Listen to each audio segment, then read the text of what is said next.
going live. You're live. That was a perfect time to insert ads. It hasn't said the message. You can't make the joke unless it says the message. Oh, okay. We'll have to wait 15 more seconds. Yeah, do not pass go. Do not click here to insert ads. We're live. Yeah. However, we are live. And it is the 5th of July, 2025. So, yes. Okay. Actually on time. Yeah. We've been all right lately. A big stretch. Going live celebratory stretch. Stretch my vertebrae out. How are your ailments? Almost there. I'm taking one ibuprofen a day now, and that's sort of like with dinner, because like I'm basically fine all day, and then it gets around to dinner time, and I'm just like, kind of want some relief now, you know, and that's kind of mind blowing considering this time, like I guess 2 months ago, about this time 2 months ago, like as soon as I get up in the morning, I'm aching for some pain relief, and it's a question of, do I take something at 6 a.m. when the pain wakes me up, or do I try and make it around to 12 o'clock at lunchtime and take it then, kind of thing. Whereas now I'm just like, it rolls around to dinner time and I'm just like, yeah, a bit uncomfortable, and I'm going to be sitting at my desk for the rest of the evening. I think I'll take an Ibu, you know. So, and like, I reckon I could get through the day with nothing if I wanted to, but like, there's no prize for just being in pain, you know? But I reckon I could get through the day without it if I needed to. So, yeah, I'm like 99% there. Everything now is just rehabilitating the leg. It needs exercise. I need to be doing stretches. I need to get back into yoga, you know?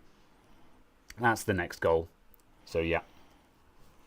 But yes, I'm very happy about it just because, like, man, I did 6 months of that, you know? And it was, it was, you know, physiotherapist was just like, you know, 4 to 6 months. I've, you know, he said I think I've seen like one person recover in slightly less than 4 months, but that was like one person ever.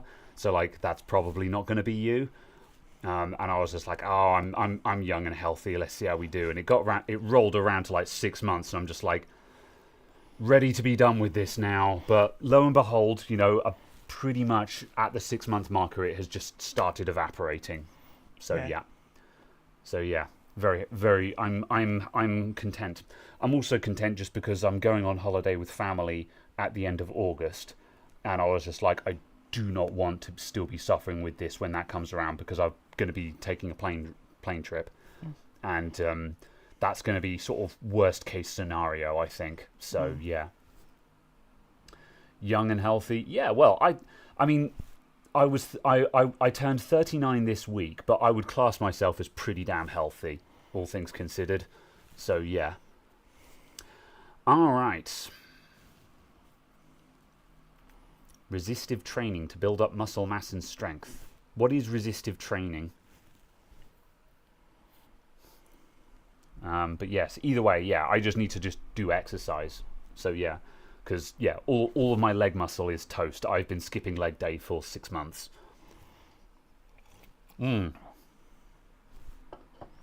Young, 39 is ancient. It's true. Anyway, right. Yes, hello everyone. Welcome to another great episode. Now would be a good time to insert ads. Right. 39, get off my lawn. 65 in 3 weeks. Yeah, but like, so there you go then. I'm still young, right? You know, older than DDR. What, Dance Dance Revolution? That's the joke I was reaching for. I was just like, are you talking Dance Dance Revolution or Double Data Rate Memory? But yeah. Old enough to get mad at kids that just are like, herder, Windows 11 bad, Windows 10 good. And I'm like, Kids?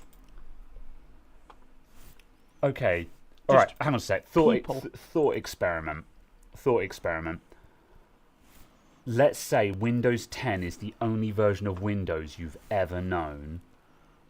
Like, realistically, how old would that make you? Because, like, Windows 10 came out in, let's call it 2016.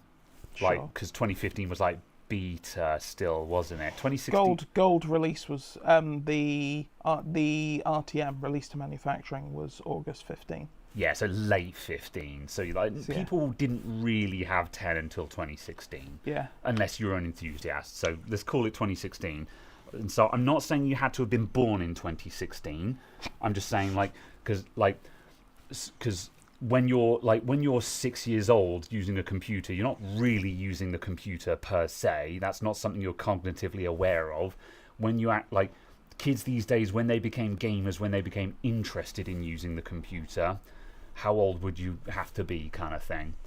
So yeah, so let's say you've got to be 9 or 10 years old to actually be interested in using your computer and interested in the computer as a thing, right? Because I was interested in playing games at the age of 10. Like that's when I was actually interested in owning a PC that I could play Age of Empires on. Like, are you following? Am I making sense? Yeah. Okay. Yeah. Because I was just I'm working. building a conversation and you're staring at me blankly. I was working out ages, and I was like, Yeah. it would make you, it's a case of 2015 was 10 years ago. Yeah. So it would make you 20. Yeah. So let's say you need to be about 10 years old to start being aware. So let's say you were 10 years old when Windows XP released in 2016, which means you were born in 2006. No. So XP didn't come out in 2016. 10 Windows 10. So that means we've got people who are as old as 20 who have only ever known Windows 10. That's what I was trying to reach to. And so 20 is just like, yeah, so someone as old as 20, that's an adult. So there are Yes. Yeah. There are grown adults who have only ever known Windows 10. And I think this is where so much of the resistance of leaving 10 behind comes from, because people as old as 20 have only ever known 10 and have just legitimately never experienced a Windows transition. Sure. That's my thesis statement here, and this is why there is so much resistance to 11, because there are plenty, and this is assuming 10, and that's starting from that 10-year-old estimate. So that is the best case scenario. A lot of people didn't really get into something until they were like maybe 15 years old, in which case they could be 25 and have only ever known Windows 10 in a meaningful way. So that's kind of my that's kind of what I'm gunning at here. So yeah. I just don't think it has anything to do with age. I would agree with that. I'm trying to give people the benefit of the doubt and give them an excuse here. I'm trying to give people an out by saying, well, I've only ever known 10, so there's no reason for me to know better than this, because, they've never gone through it. The people who are older and have gone through it time and time again, I've got no sympathy there. It's just like, my brother in Christ, we've done this many times. You have done this many times. How have you not learned this lesson, old man? Yeah. But, Windows 10 sucks. 11 has always been the superior OS choice.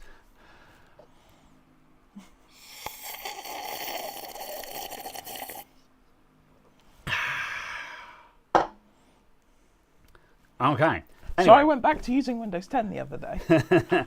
Did you actually, or are you just... Yeah. Okay. Because it's still on the work PCs. Yeah. So my PC at work is upgraded to Windows 11. Yeah. But the ones in the office, I didn't upgrade any of them because I was like, well, they're never getting the auto update. Yeah. And I'm not manually bodging an update on there. Yeah. So they're staying on Windows 10 until I replace them. Yeah. They were supposed to have got replaced beginning of this year because we were going to be moving office and just replacing everything at the same time. But we didn't. But it was a case of I was going through resetting up a couple of these machines and I was just kind of like, Windows 10 feels kind of weird now. Yeah. Like, I certainly had this because obviously at home, I upgraded to 11 at home quite a while back now, and all the other computers in the shop have been running 11 except for the YouTube rig. That's been on 10 up to the point where we built the new one the other week. So that's kind of been the last holdout, and the only reason why I hadn't upgraded that was just out of laziness. Because again, hadn't received the auto update, and doing the 11 update manually just meant me having to just have downtime on the main computer in the building, you know. But even then, on that one, just any time I was changing settings or anything, it felt long in the tooth. But obviously, like the operating system though just felt such a minor part. I barely noticed, just because these days and I think this is something. I've been watching WAN Show this morning. They were talking about Windows 10, 11 and stuff, because Microsoft have introduced another way of getting free security updates for 10 after October.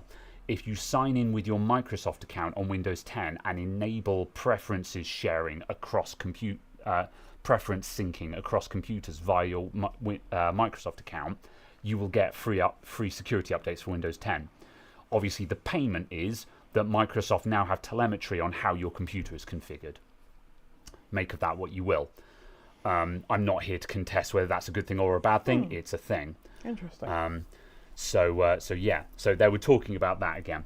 And one of the things that both Linus and Luke were kind of commenting on, where they were saying how they both had this mindset and this commentary of like, I just don't care. Like, I'm not interacting with Windows. I'm just using Chrome or Firefox or whatever the app I'm using is. The operating system doesn't matter to me.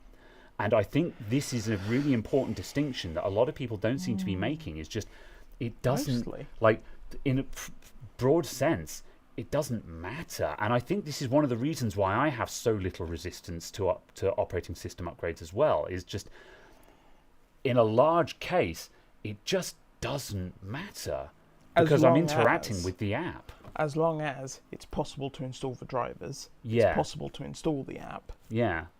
Like, as long as you're not running into any cataclysmic compatibility issues. As long as it's actually possible to do those things. Yeah. It does. It has now become far less OS dependent, because so much more is a browser-led experience. Yeah, it's browser or whatever app you're using, and the app is going to look the same whether you're on 10 or 11. So, but it is a case of it's still that fact of whether you can install the stuff you want to do, get the drivers to install, and so on. So yeah, that's the thing, and so yeah, that's just that was an opinion I heard, and it resonated with me a lot, and I think that's why I have so little resistance to this. Is now we're past the initial teething issues where there's just no serious issues that anyone is aware of. I'm sure someone has got someone's going to be like, well, actually, I run X program and that doesn't work. I'm like, okay, sure. Everyone's got niche and specific whatever issues. Fine, but you obviously you need to understand that you're an exception there, not the norm, you know. But yeah, just quickly scanning through the results. Greg says you have to sign in with an MS account no matter what method you use. What, for extended support? I assume you mean. Probably, yeah. Yes, if for extended support, yes, yeah. Sorry, I misinterpreted that at first and thought you said you have to sign in with a Microsoft account for Windows now anyway, and I'm like, no, there's still plenty of ways around that. But if you want extended support, yes. Just create a burner MS account and get the extended support and then switch it back to a local account. I don't know if that's going to work.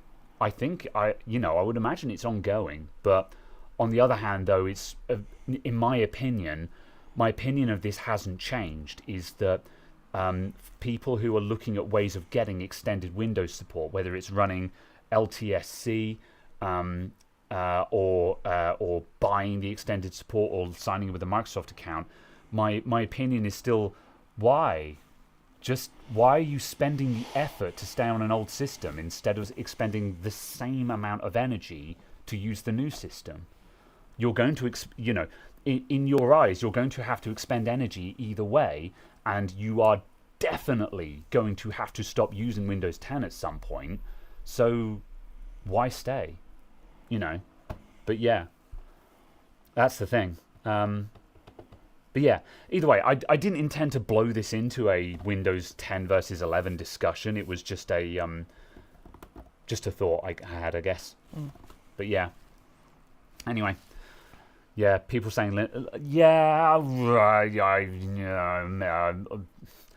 not yet, but we're definitely closer now. I don't know if we are, because again, based on sample size of 1, I went through 5 different distros with 2 different AMD graphics cards and 1 NVIDIA graphics card. And guess what I couldn't do on those 5 different gaming-ready distros? Play games. Install the GPU driver. Oh, install the GPU driver. Yeah. So my when I say sort of Linux is a maybe kind of thing, my source of the maybe there is basically SteamOS.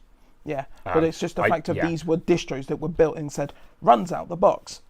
And but I couldn't get a GPU driver to install. Yeah. So like that's not running out the box. Yeah. If the GPU driver just doesn't install, and apparently I have to use more than a 3-year-old GPU. Apparently the AMD GPU driver is built into the kernel and you don't need to install it.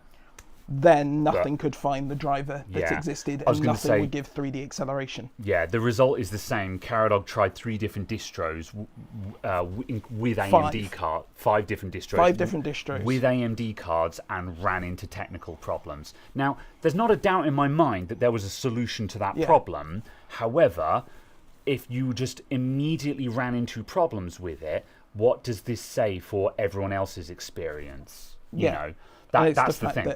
Now, and it's the fact that I also am in the category of people who knows how to install the driver through the command line. Yeah.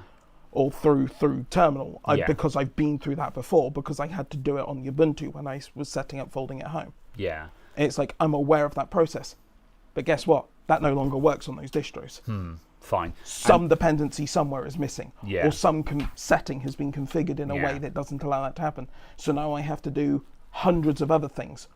Or I could install Windows, double-click in the exe, and go next, ta-da. Yeah. And so that's... So it's kind of, that's my point for some of it. It's just a fact of... Yeah. And again, sample size of 1, whatever. Yeah. And people are saying, oh, what distros did you... It doesn't matter. The point is he ran into problems with well-known gaming distros. Ubuntu LTSC, whatever the newest version of Ubuntu is it 25.08? Don't know. Bazite, the other gaming one that everyone's on about, and then Straight Arch. Yeah.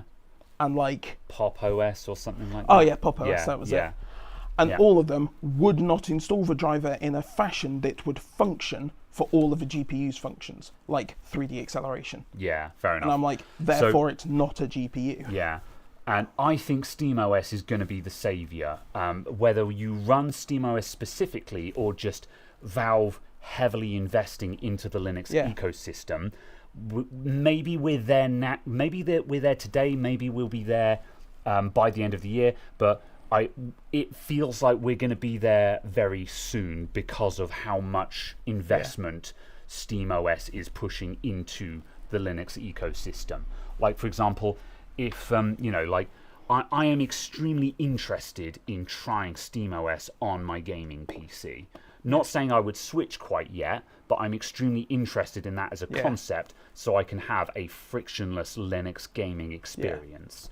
I am interested in that. Yes, that's ultimately what I want to happen. Yeah. And that is the fact that I'm actually interested in that is a far cry from my previous standpoint, which is just simply I do not care about Linux. Yeah.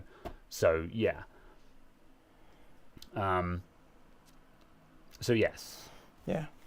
Yeah, I'm interested. And like I get it. I get it. People who are saying like, oh, we've never heard of that being a thing before. Yeah, maybe again, sample size of 1. No doubt there was a solution to this, but it demonstrates that there is still the potential for issue. Who knows? Yeah. I don't know. And it's just the fact of on 2 different PCs. Yeah.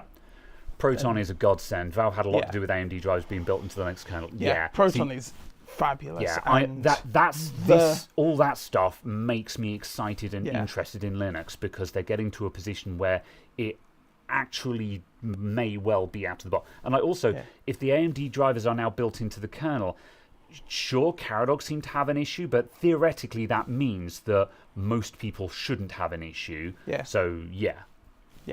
So it's just a case of it's kind of that. is just kind of a case of, it feels like we're an awful lot closer than we were. Yeah. I think we're actually on the way now. Because So it's also the fact of just there are distros that are built for this, yeah. which is the main thing. So yes. Beggar's Belief says, can putting a router in a cupboard affect the signal? Yes. Yeah, because you're surrounding it in some more walls. The door itself probably isn't going to make a whole lot of difference, but you're still sheltering it within more walls, which are going to make a difference. Putting anything between two antennas will reduce the signal. Yeah. So yeah. Yeah. Anyway, right. Before we talk about anything else, I'm going to talk about these. I'm going to start working on these laptops that I've got in front of me. What are they? These are Dell Latitude 7420s. Excellent. What's that mean? How so- old are they? Okay, right. These are they're 11th gen Intel, so they're probably neat. sort Okay. of 2021. I would say maybe probably 2021. Oh, are yeah, they- are this they is the- manufacture year 21. I'm going to Yeah. check the other ones out of interest just to see if Are there's any they variation. the one that had the weird generation That's where one there off. was 2 generations of the same internal hardware? Pass. Yeah, so I know there The was one. 7410 was 10th gen. The 7420 is 11th gen. Okay. All the 7420s that I've seen have been 11th gen. And yeah, these are all manufacture year 2021, probably Nice. late 2021, because I'm pretty sure I've seen. That's a 7420 as well. I'm pretty certain that some of the 7410s that I've bought have been manufacture year 2021 as well. So yeah, there's a bit of crossover there. Anyway. So yeah, these are the reconditioned laptops that I'm currently buying. They're the current best bang for buck. My family asked me to get some laptops because my niece needs a new laptop for school, and my sister was just like, also the nephew is old enough to have a laptop of his own, and he wants to play Roblox, etc., etc. So he wants a laptop, and then my mum was just like, I kind of need a new laptop as well. So I was like, okay, I'm going to buy you guys Latitudes. They're going to pay me. I'm not just giving them away, but whatever. So these 3 are for my family. They have. This is as they come to me in. These ones have come in pretty good condition. They're nice and clean. However, anytime you buy these on eBay, you need to redo the thermal paste because the thermal paste will be cooked. And I need to take the SSDs out and write my blank image to them, because I will not trust a clean install of Windows that I've gotten from a stranger, just because and also by putting my pre-made image on, that gets most of the customizations and most of the updates have already been done, so it just speeds up the process. So that's what we're going to be doing with those. And then this one here, this was another one that came in that was in pretty bad shape. I paid less for this, but it has some damage to it. It needs a new USB port, so I've got a replacement I/O board for it here. So I've got to take this one apart and put a new I/O board in it. Port? That's the left side USB port. It's on a tiny little daughter board, which is quite surprising, but yeah. But also that means it's really easy to replace. So yeah. So that's if you what ever I'm get doing. one of these, use the left port the most. Yes, because the left port is actually replaceable. So yeah. CMOS battery, they don't run a CMOS battery, they use the main system battery. So yeah, that would be something else you want to look out for as well. So I'm going to just start working on these. How does that system work? Or should I should phrase the question differently. Why was there ever a little battery in there?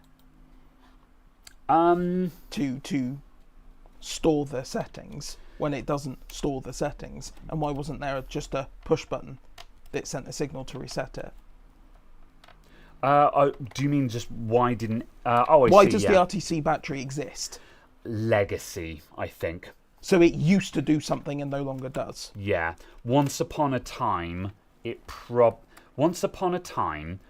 BIOS battery probably did actually power a CMOS chip that was retaining settings, because the ROM chip, the EEPROM was not flashable, or they didn't have a system where it could write settings to the BIOS chip, and so on. Once upon a time, it was probably necessary, and I think they just retained a mimicry of that functionality, probably just purely for legacy purposes. So yeah. Interesting. Okay.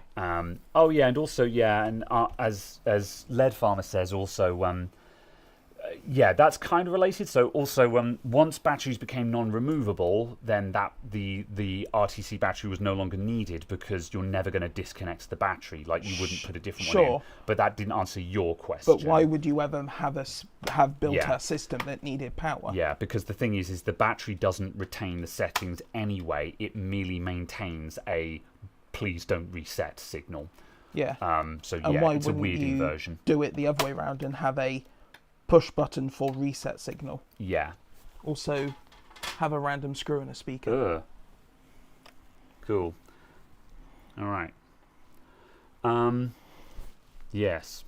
Let's see. I'm going to punch down on this slightly, just so. Actually, I'll just go to bench cam with face while we're waffling. So yes, love working on Dell laptops and desktops more than others. Yeah, I think Dells are some of the least painful to work on. Like even these modern ones, they're still pretty accessible. You know, you unplug, you taking the back cover off, everything is accessible. Unplug everything, take a few screws out, and the motherboard comes out. It's not like the older Latitudes, and just I think still a lot of the ThinkPads are a three-piece design where you take the back cover off and it reveals the common parts like your SSDs, your battery, your memory and stuff. But if you want to take the motherboard out, you have to take out like a subframe, and so on and so forth. So yeah. I like that writing on the heatsink. What, remove heatsink before motherboard? Yeah, just the contrast on it from a visual point of view. Yes, they've masked off the spray paint in order to achieve that, which is kind of odd, but sure. Yeah. Right, I'm going to take out the SSD first, and I'm going to plug it into the computer behind me to write my image. A kind of battery still required to run the RTC clock, though. No, says yes. Oh, yes, of course it is. Yeah, because something has to keep the clock running. Yeah. So that'll be the answer why then, because modern clock chips they use like picoamps of power, but there has to be some power there. Oh, I see. Is it still? Yeah, inside the PCH there has to be something actually counting time. They use astonishingly low amounts of power, but they still has to have some power there. Yes, okay. So the coin cell on a desktop motherboard is actually running the clock. Yes, it is powering the CMOS circuit. Well, it is powering the CMOS circuit in the PCH. Yeah. However, but it is actually powering the clock, which is why it needs that would be to correct. exist. Yeah. Okay. Yeah. So, Pianov, while you're here, is that is it a CMOS circuit in the PCH? What is it inside the PCH that we're talking about here? Does it have a name? Also, is it a PCH? It is a PCH, yes, and it is in the PCH. I just don't know what it is in the PCH, and I would like to know the correct answer because I try to make a point. Like, I'm trying to break the habit of calling it the BIOS chip and the BIOS battery because there is no BIOS. BIOS is not a thing anymore. BIOS is dead. It is UEFI. You know, there is no BIOS, and I'm trying to make a point. Can you just call it the firmware chip? Yeah, I think that's reasonable because it is firmware. Yeah. So I'm trying to make a point of using the actual correct term, and to make because it bothers me, and we're not going to stop using antiquated terms until people actually teach people the correct terms. Right. So, by way of function, not by capability, but by way of function, BIOS and UEFI is the same at the base level. It's still doing the first turn on. It's still doing that power on, initialization of devices, handoff to higher firmware, etc. It's still doing that process. However, but it has far more capabilities in it. It can deal with far more stuff. Yeah, it is also doing just very low-level things because it is a reference point for how things are connected together. Although the problem is, I don't know how far we have abstracted from, because in ye olde computers like 6502 like 6502 microcontroller stuff. Every CPU for every every x86 CPU apparently initially has to initialize in 6502 mode. Yeah, because that was where it began. Yeah. So when you go back to that point, the BIOS was also effectively contained to a certain extent a memory map saying, like your CPU registers are at memory address X, your RAM is at memory range X to Y, and so on. That's what the BIOS was. It was basically it was a set of instructions of this is where stuff is physically wired to in the computer. However, obviously, I think we have standardized and abstracted away from that to the point where that's not really how it works anymore. But I don't know. This is the issue with learning about modern computers, is that we're abstracted so far away from the bare metal that it's extremely difficult to understand these low-level stuffs. So yeah. Piano says it's called the real-time clock. CMOS was abused to describe the small volatile memory to keep settings, which was CMOS-based. But of course, most ICs are CMOS. Yeah. So yeah, real-time clock though, I agree. That's a term that makes sense because it is a real-time clock. So yeah. What it is physically made of, whether it is made of CMOS or otherwise, is not really relevant. It is a real-time clock inside the PCH. Chew. I am allowed to sneeze. So yeah. Do you have any 7410s or 7400s? Not these. Do you have any? Because apparently Si wants. Oh, I something. see. What do you actually need, Si? Because I've got one kicking around that might be a breaker. Because it started off as needing a mainboard repair, which I'm going to continue doing just to see if I can actually successfully fix it. However, recently I've had a string of warranty repairs come in where just a couple of the laptops I've sold have had issues, and in order to resolve them as fast as possible, I've rubbed parts out of this laptop that I'm trying to fix. Oh, I see. And so there's like the list of things that this laptop now needs is growing, and I'm like, this might be a breaker laptop in a minute, So yeah, Si's just saying to show the difference in cooling. Oh, I see. Yeah.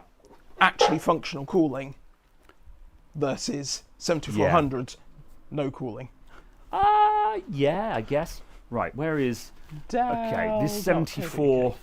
Okay, this is 7410 I've got, not a 7400. I'm assuming that's what you mean. This is in pieces, but I think I can just. Oh my goodness. Let me just see if I can vaguely reassemble. Dell website, please actually load the UK region version. Right, that's the. And not the Dell G3 153590. Yeah. Alright, so that's the 7420 cooling. That's the 7410 cooling. So. Yeah, I don't think it's that different personally. If anything, I would call this a better design because the heat pipes are shorter. It's got less distance to cover. Yeah. I mean, that much being said though, I haven't exactly done testing. So Oh no. I forgot that. I keep forgetting this is a thing. What? The Latitude doesn't exist now. Oh yes, Dell. Your options are Dell, XPS, Inspiron, Dell Pro Max. I hate it. I hate it so much. I'd forgotten that was a thing. Yeah. Right. But don't worry, you that's can buy a done Copilot already. Plus PC.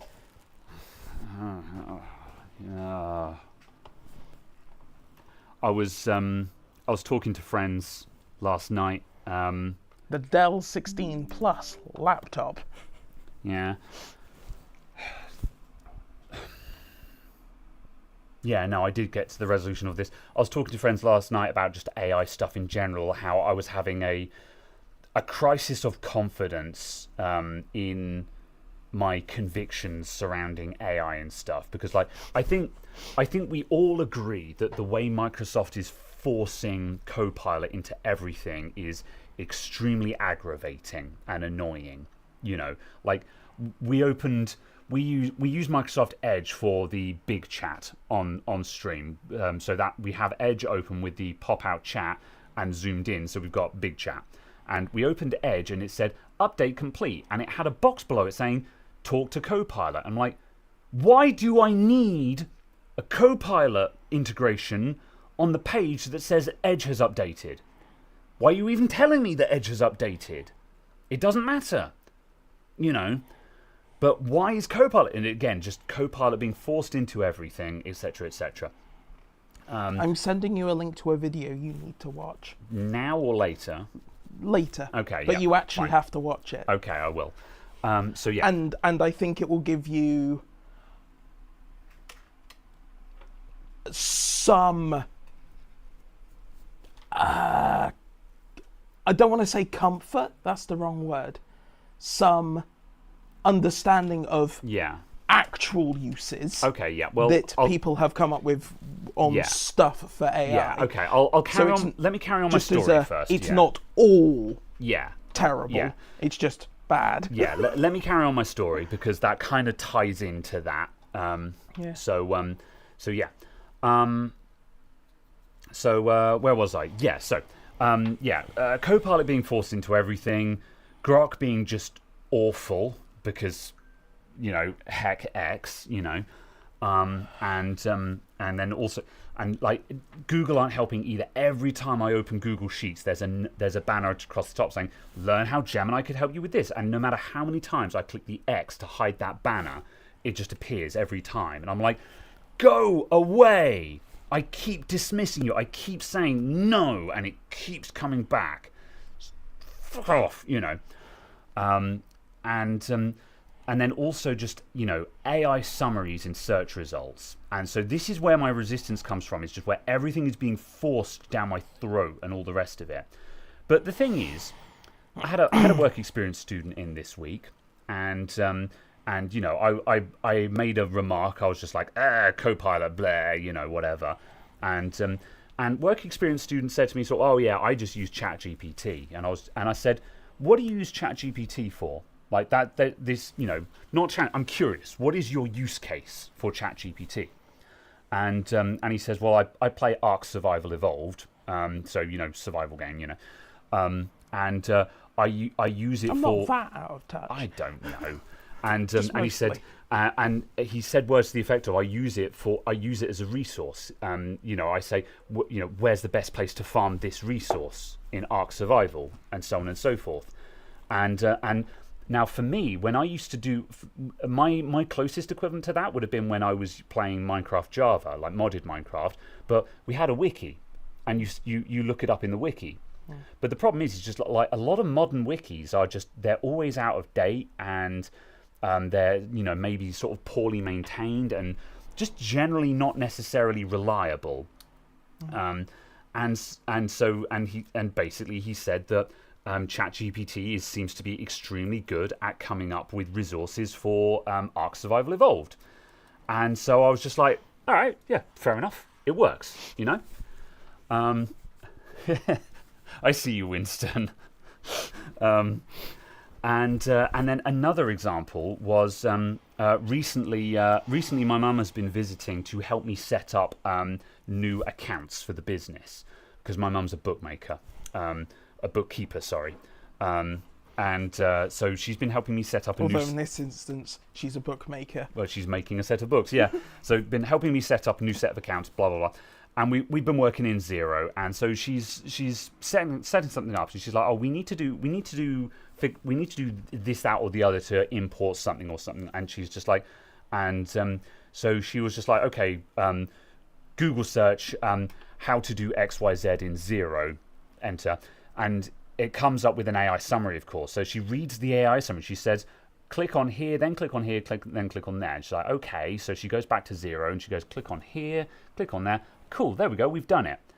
And that was an example where just the AI summary directly solved my mum, just a normie who is just a user, but you know, she's not a computer expert. She just uses a computer, right? You know, and it immediately and directly solved her problem. And that was one of those cases where me, who has a huge amount of resistance to all of this, was just like, that worked pretty good. That's been my interactions with the Google AI summaries. Now, it's worth noting that, sorry, just a finishing thing. They're not, obviously, AI summaries and also ChatGPT, just sometimes they just get it completely wrong. But if it gets it right, it gets it right. So, yeah. Anyway. Because the things that I've searched for, and the AI summaries start that again. The times that the AI summary has popped up for me has when I have searched for specific how to do X kind of questions. Yeah. And it's gone here, result should look like this. Yeah. And I've gone here, result looks like this. Cool, it worked. Yeah. And I've just been like, okay, that's kind of good. If that does that 100% of the time, I'm exceedingly on board. Yeah. But now, here's the thing. So this is why I had a crisis of confidence. So I just said cement because this thing is glued down. So I'm very carefully trying to pick this JD off. saying no.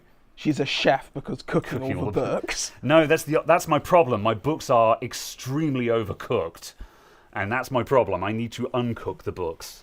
No, you don't. Well, you just need to cook them in the right direction. Anyway. You need to saute instead of flambeau. You don't need to remove the cooking, you just need to change the style. Delicious. All right. So, anyway, so I had this crisis of confidence in my convictions, with my convictions being herder AI bad.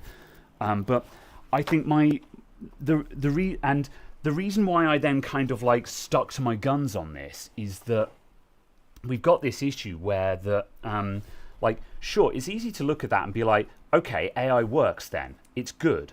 But also, we have to remember that we're seeing this issue where that Google AI summary now is meaning that websites are now just no longer getting any traffic. And there's been some hubbub about this from LTT, because LTT recently did a video, a consumer rights video, where a review website got sued for giving a bad review, and so there was a discussion about that. Yeah, I know, right? Not super important, but that review website, it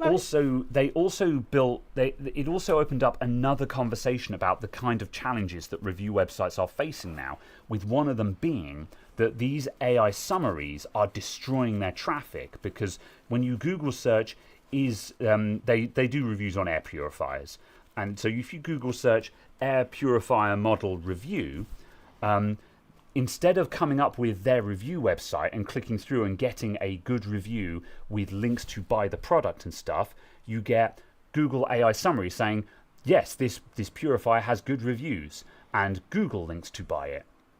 So they have stolen the commentary from the review website, and the review website doesn't even get their affiliate links shown, because the Google affiliate links will be on the results page.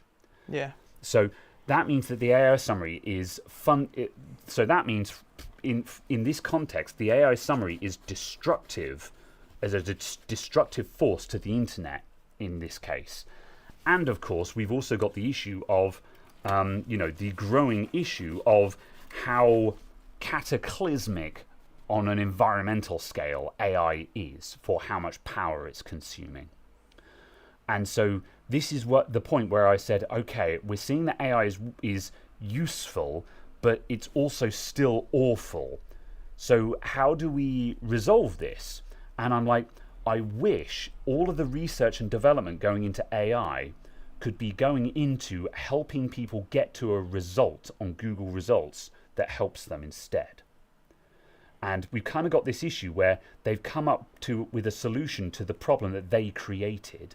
They've tweaked the algorithm to be better when it was the algorithm that caused the problem in the first place.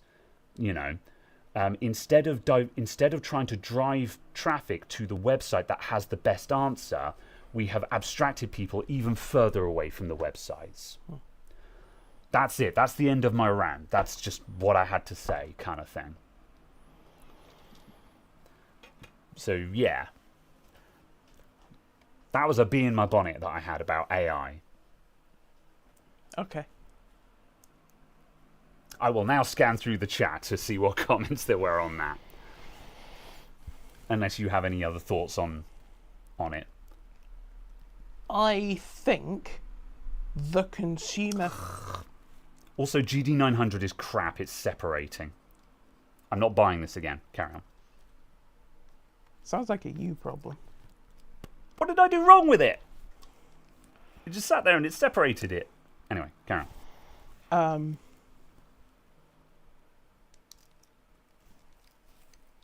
I think it's an issue with the consumer-facing side of it.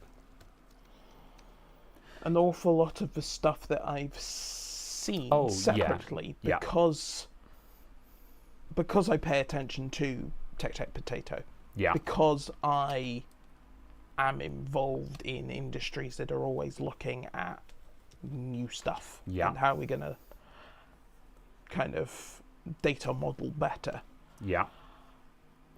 That's interesting to me, and that requires, to a degree, the consumer side.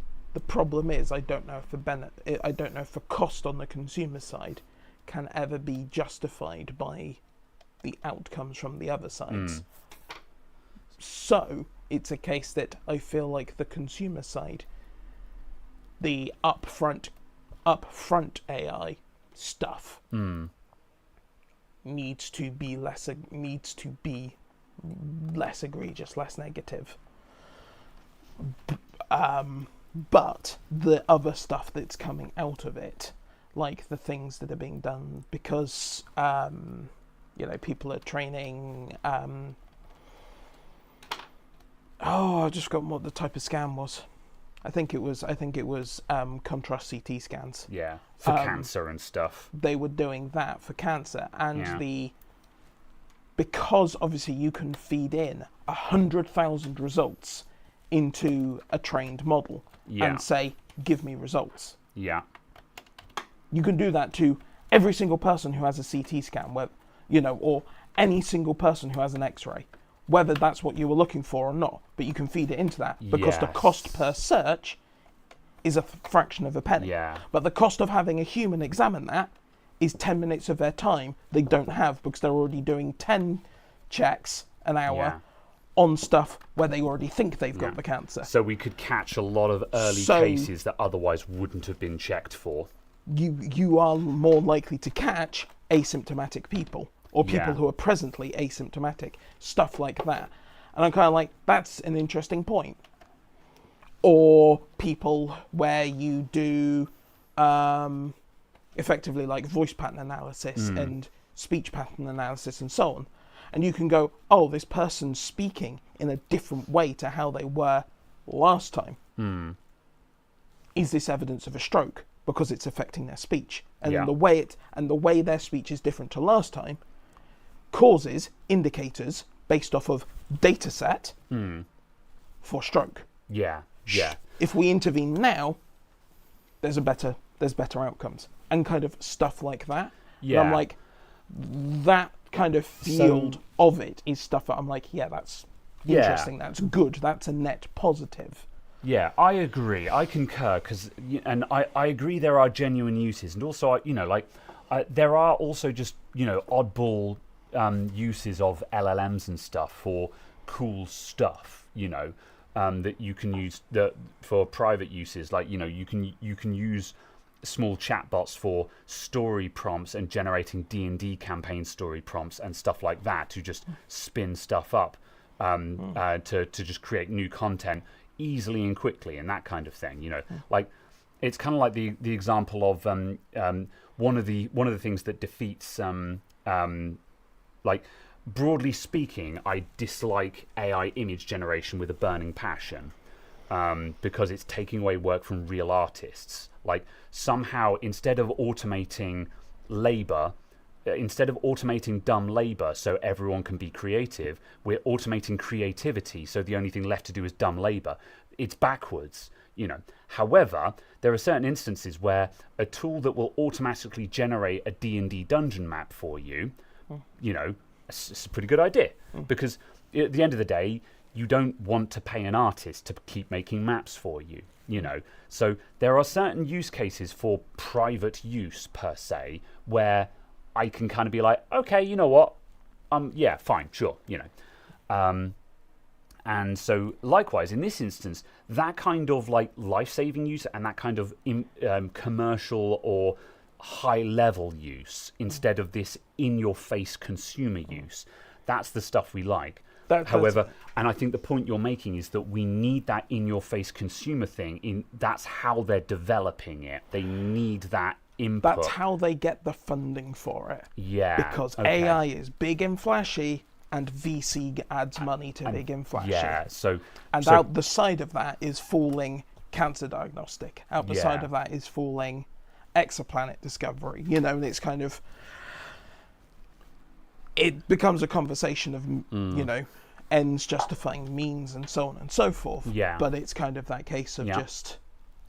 Yeah, so I don't have an answer to that because that is kind of like, okay, we have to go through all of this nonsense with the in-your-face consumer stuff, but in exchange we get better cancer detection kind of thing. I don't know how to reconcile that, but this is. I think this is an interesting conversation to have, I guess. Yeah, so, and I think that's kind of my point. Is I think my avenue on this is different because of that kind of side interaction, and also for me, for like using LLMs for fraud detection and things like that. Yeah, that's something that people have started using, and apparently, based off of headline figures. Don't worry, chat. I'm going to do updates and stuff in a minute. Karen. That someone who was using it for fraud protection found something like £110 million worth of historic fraud in like a year, you know, in like their previous year's figures, which they then investigated and got convictions out of. I've no idea what the recovery rate was, but it doesn't matter. The recovery rate was above zero. Therefore, it's reducing fraud. Fair. So it's kind of that case of stuff like that, because you can kind of have it there all the time. Yeah. It doesn't matter what its ROI is specifically because it's there all the time. Yeah. Yeah, that's fair. Yeah. And also, yes, AI image generation is theft because it was trained on everyone's artwork without permission or authorization. And this has been proven time and time again. There are plenty of image generation examples showing mangled artist signatures that are unmistakably a rendition of an artist's signature and stuff. It is indisputable. That one of the biggest examples of this is the Studio Ghibli AI generator. Like, I don't think Studio Ghibli signed off on that. That is so antithetical to Studio Ghibli that it is. To say it's an insult, to say that it is a mortal insult, is to put it lightly. Yeah. So, it's theft. There's no other way of painting it. It's theft. So yeah. And also, the other example of this, which has come up recently as well, is there's been a hoo-ha about LLMs being. Should LLMs be able to buy a copy of a book in order to scan it into their language model? Should they just pay for a copy of the book, or do they need some kind of like commercial license? And one of the things that has been proven is no, it is not a personal use one-time license of the book, because most AIs, well, ChatGPT, will verbatim quote books with very little tweaking. It pretends not to. But with very, very little tweaking, you can make ChatGPT quote books verbatim, which means, no, that is not a one-time purchase. That is commercial usage. So, yeah, like, there's no way around this. So, yeah. And Mark says, I like the Studio Ghibli thing. It looks nice. However, it is antithetical to everything that Studio Ghibli stands for. It is completely... well, antithetical is the word here. It goes against everything they stand for. So yeah, if you like Studio Ghibli, you should be against it. Otherwise, you do not understand Studio Ghibli. They are more than just pretty animation. They are. There's a term called bumping the lamp, which means going that extra mile for something that only 1% of people will notice. And Studio Ghibli are one of the standout examples of bumping the lamp in everything they do, because someone will notice it and appreciate what they did, kind of thing, Yeah. So yeah. Just a quick catch up on what we're doing because I'm waffling a lot. So yeah, I've done the quick thing. Someone said hinge screws. Yes, I forgot to do those, so I'm going to take the back cover off and do the hinge screws. Also, yes, I will do BIOS updates and stuff like that, but no, I'm not going to do USB recovery. I'm going to let Windows Update do it all for me, because Windows Update will do it all for me. There is no need to do any additional work. Why would I do this work? The LLM can do it for me. Ah! So yeah. Why do I need to know where the settings are? I can just search for them. Ah!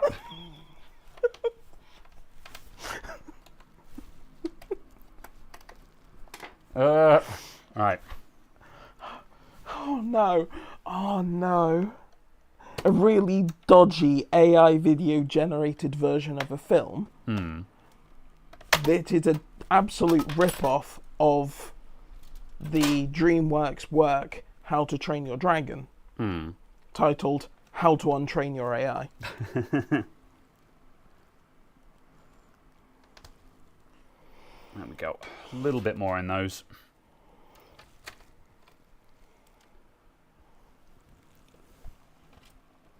Right. There's just too much just doing it and pay the price later. Yeah, like people are saying, oh, it's too late now, they've done it.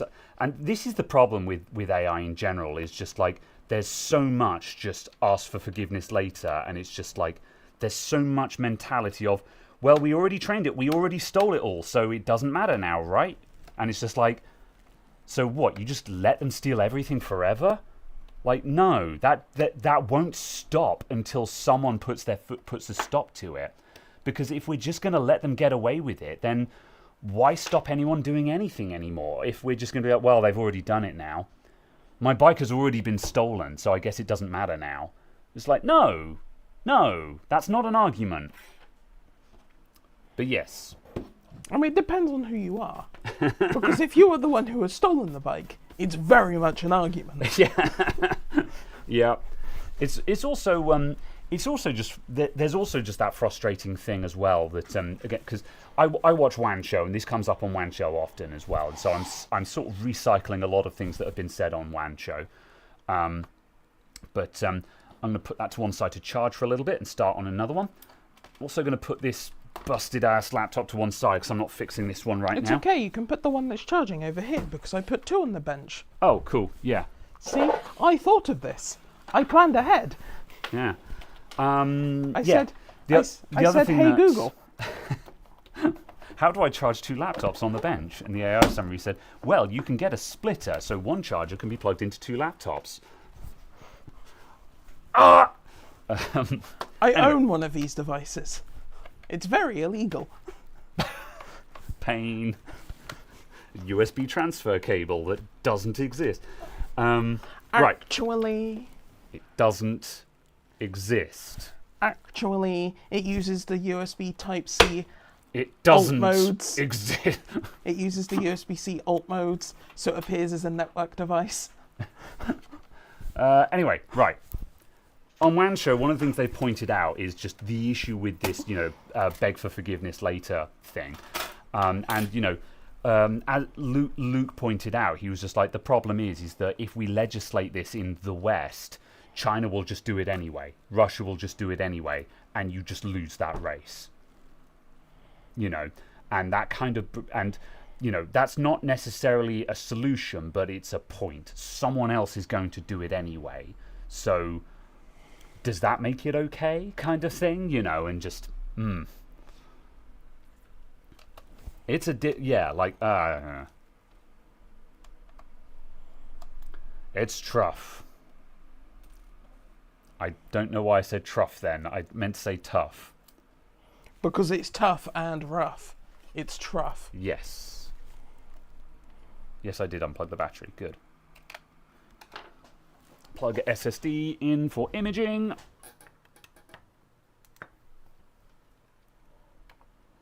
What's the difference between recycling Wancho content and AI regurgitation of books? This is transformative. I'm bringing my own takes and opinions and thoughts onto it. I would say, shut up, you troll. However, legitimate question. That's a legitimate question. This is transformative. Is it? And no, the AI is not transformative because it will spit it out verbatim.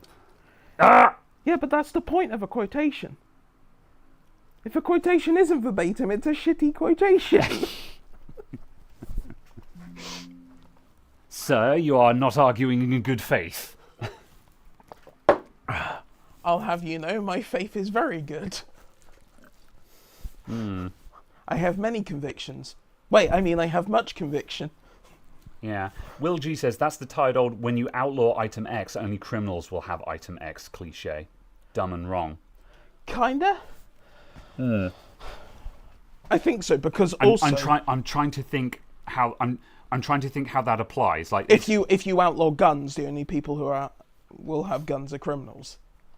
Kind of. Yeah. Is that doesn't mean use a you different shouldn't word. regulate guns. Yeah. Yeah. Yeah. That's right. Yeah. I was like, yes, this is a good analogy. I'm just trying to understand how to apply it. Yeah. Yeah. Right. That's doing the thing. Also, obviously, the way that you can win that is by making it illegal for any company that trades in your country to use those things. Yeah. So not only do you make it a problem for companies to make those things, you make it so companies cannot use those things. So then it's a case of, well, if the Russia AI wants to get traction outside of Russia, it can't because the EU says no. America says no. Yeah. And if they want to use it internally, then they can have their own laws. And if their laws involve all the Russian artists and all the Russian writers and etc. getting ripped off, well, that's their lookout because that's their domestic creators getting ripped off. So, yeah. Yeah, in theory, that is an answer. Yeah. So, yeah. Yeah, and I do have strong feelings about this because, like I had a sponsor. I had an offer in my inbox from some company that said, basically they said, oh, AI something or other will pay you to use our video, will pay you to use your videos in our AI model or something like that. I didn't look at sort of what the offers were. I didn't follow through. Initially, I ignored it because if I'm not interested in something, my first move is just to ignore it. And then they replied. They tried a second time, and bearing in mind that they were basically asking to just feed all of my stuff into an AI, which can then just reproduce my content on demand theoretically. And so I replied to them and I said, normally I don't reply to offers that I'm not interested in, so understand the gravity of me actually replying. I wish you I hope your business fails, and no, you may not have my video, you may not have my creations for your plagiarism machine. Goodbye, Because it's just like, this is what frustrates me, is that it's just such a deep insult to ask a creator to feed their content into your machine that will then be able to copy and reproduce their content on demand. It's just, if you don't understand how much of an insult that is, clearly you are not a creative person, kind of thing, So, yeah, I don't know. This is why I feel strongly about this topic. But, yeah. Scanning through the thing. Pandora's box closing. Yeah, like, don't get me wrong, it is a Pandora's box. That's going to need some alcohol. It is a Pandora's box. We cannot close it. But, again, that doesn't mean that we should just let them do what they like, kind of thing. Do you use an NVMe Docker to restore images? Yes, I have a USB NVMe dock made by a company called Acasis. That's ACASIS, which was a one that they sent me for free, and it's very good. I get on with it very well. I've been using it for, well, since they sent it. And yeah, it's excellent. It is hot swappable. So I don't have to restart the computer every time I swap out NVMe drives. And it is extremely convenient. Man, that is proper cemented. Proper.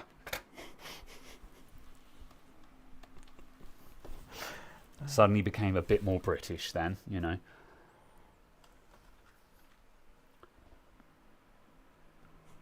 You kind of look like you were trying to subtly spray it off camera so no one would know. Yeah, I'm just like, anyone see me doing it? No, I was just trying to read chat while doing things at the same time. Oh, bloody hell, this one's... Yeah, this thermal paste is horrid. Normally it kind of just like all flakes off, but this stuff is actual glue.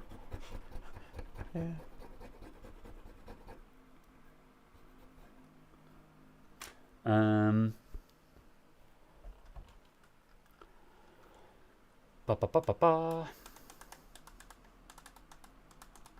What's the spec of this laptop? These are i5 11 400 somethings, I think. 11th gen i5 mobile with 16 gigs of RAM. And you always want to get the 16 gig RAM models because the RAM is soldered. So there is an 8 gig version.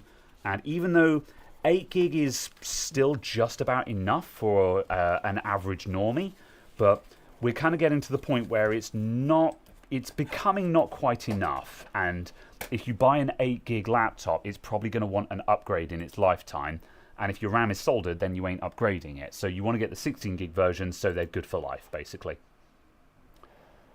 The i5 1145G7. Aha. Yes, that one. Does Graham have the good stuff with the thermal paste? I have some good stuff with the thermal paste. I'm not using it on these ones because they just won't benefit from it. However, yeah, I'm not buying GD900 again because it's separating like bird poop, which is exactly what I don't like about the cheap Chinese pastes. It's not going to do that once it's in the laptop, but it's doing it in the tube, which is annoying. What? Problem? My watch just tried to connect to someone's MacBook. Oh. Are you getting hacked? Live on stream? By a MacBook? Would you like to connect to a WebOS-enabled TV? MX4 is like 7p on that website place, by the way. Yeah, well, I'm going to be buying it, but people are like, oh, get GD900. And I've got GD900. I've got 4 bloody tubes of the stuff because I was told it was fine. I mean, it was okay until it separated, which is exactly the problem. This is exactly the reason why I don't buy the big tubes, because once it starts separating, it's like, do I just throw out the last half of the tube now because it's separating? It's extremely annoying. Someone trying to airdrop nudes. You should accept, yeah. I mean, it kind of sounds like a guy's name, so, you know. Less interested.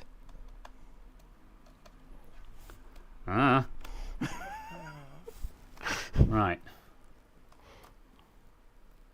Yeah, your 45 gram tubes of MX4. Yeah, MX4 I trust not to separate. But yeah. Right, that's the cooler done. Let's do the hinge screws. Yeah, same. As I said, these don't really come loose, but I've just put a couple of degrees into all of them. And yeah, image is done.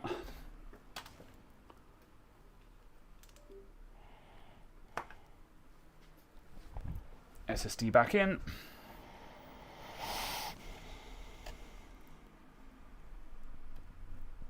Alright. And Caradog, do you want to start that one up and just start running Windows Update on it for me, please? Begin! Oh, we now have a convenient side table. Yes. Yeah. We rearranged the desk slightly, so now the stream PC is now to one side and accessible. It's very good. Just remix, there's plenty of oil.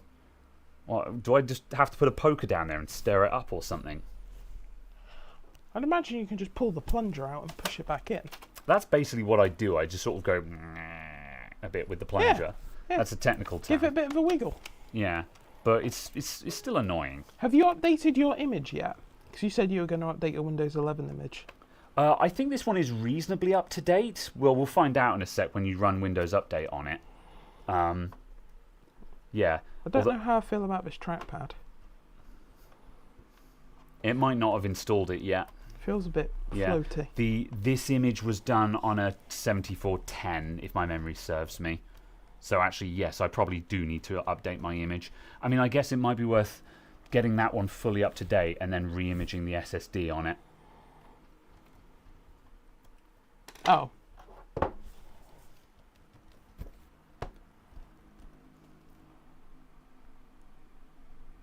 Oh no! Wait, you added numbers and things. Yes. Yes. Yeah. That's why it's the wrong. first word. Yes. Yes. Okay. I'm going to try and start broadcasting a coded message to Caradog of what a password is.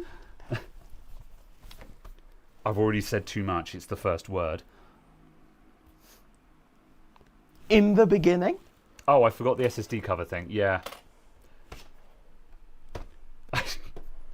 Okay, so it's the first. You know what the first word would be, right? So have you considered just typing the password? Okay, I'm gonna. Right. It is.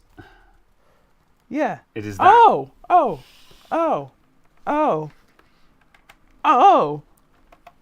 You're shocked, I can tell. I broke it. I froze the Wi-Fi. Outstanding.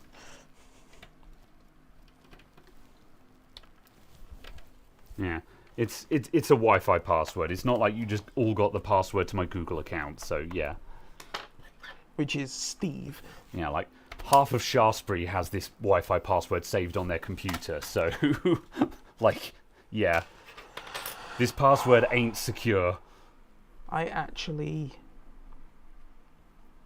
apparently caused it problems. My name is Steve. Should I watch? Should I watch the Minecraft movie? The only person. I only know one person who has seen it. I don't know whether I trust their judgment, but they said it was the best film they've watched. Wow. Okay. People who I've spoken to have said that who are a good judge of content. They were just like, it's actually quite. They said it's actually quite good in a way of like considering the source. It's actually quite good in a way that like the Sonic movies are quite good. They're better than they have any right to be based on the premise, kind of thing. Yeah. You know, the movie makers did a good job, kind of thing. So yeah. It's alright, just a kids movie. We grew up. Yeah, kind of that. And like, I've got no issue watching a kids movie. I can enjoy it for what it is.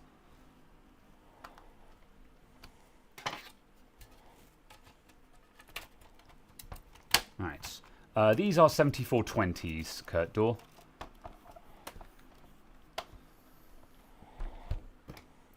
No, apparently it's 1 a.m. on a Saturday. Almost.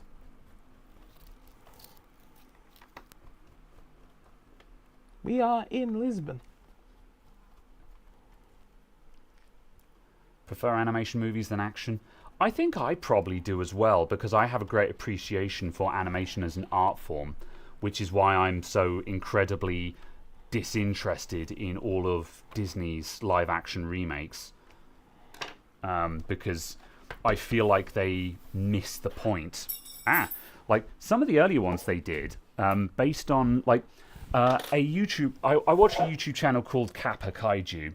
And his latest video was about the Disney live-action remakes, where he sat down and he watched the originals and then the live-action remake of that film kind of thing.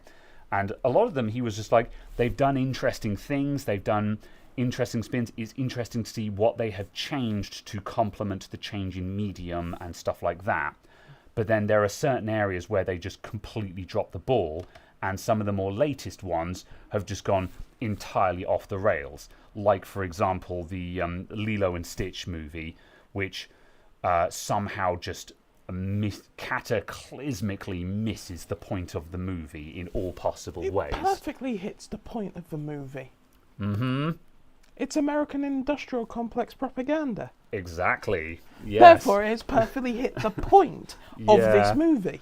Yeah, except they've literally reversed it. So instead of having a surprising amount of bite for a Disney movie, it completely softballs all the issues and somehow makes it all okay. Yes, which was the point of the movie. Also, this image is 133 days out of date. Damn. Wow, that went fast. Which Yeah. is over half a year. Yeah, I think this is my 512 gig image because I've got an image for different sizes of drive, and this is the 512 image, which is probably certainly a lot older because the 256 models are far more common, so that's usually the image I'm working with, and that one has been updated more recently. So yes, yeah, yeah. It is 5 p.m. currently in the UK. All right. It's 5 p.m. in the Big Brother house. 8 a.m. in the Big Brother house. And Shanann is awake. And your nan is awake. I said Shanann because Shanann is the most Big Brother-esque name I could think of. Right. That one, same deal. Yeah. By the time we've updated that and made a new image, I'm just going to sit and run Windows Update on all of these for the sake of 3 laptops, or just run Windows Updates on them. I know it's not particularly efficient, but yeah, once one of these is completed doing Windows Updates, we'll pull the drive out and update the image. So yes. All right. Anyway, yeah. So yeah, the live action remakes, they're problematic, but I also dislike them because I feel like the sentiment with a lot of live action remakes is that the only reason why they were animated is because we didn't have we didn't have CGI, so we couldn't do it in live action. Now we can do it in live action, which is better and more real and more legitimate. There's a certain I think there's a sentimentality that people think that live action is more legitimate than animation, and that animation is inherently childish. And that is itself a complex topic, but the bottom line is that I feel like this overwhelming desire to make live action remakes of animated movies misses the point of the animation as an art form, despite the fact that so many animated films are, even a lot of the Disney ones are triumphs of animation of their day, especially with Disney films. When you look at Lion King, and when you look at like the Lion King and stuff like that, and you look at so many of their other ones, just the animation techniques that were being used were triumphs of their day, and many of them are more impressive than modern CGI, which has gotten to the point of diminishing returns where it's just no one cares anymore, But yeah. What's your opinion on the Death Note live action? I haven't watched it. Is it any good? I read the Death Note manga. Of course you did. I have not watched the Death Note anime. However, the manga became increasingly difficult to follow because Death Note becomes... the manga got a bit up itself. It turned into a big game of I know that you know that I know that you know that I know that you know. But do you know that I know that you know that you know that I know that you know that you know that I know that you know? And toward the end of the manga, I was a bit like, I would like to read I would like to see a more refined version of the story. Fantasia was groundbreaking. Yes, absolutely. It's been a long time since I've watched it. But yeah, a friend of mine recently rewatched Fantasia and also commented that the animation in it was mind-blowing. The live action was horrible. Alright, yeah. Is the anime any good? Because if so, I'll watch that. What, Death Note? Yeah.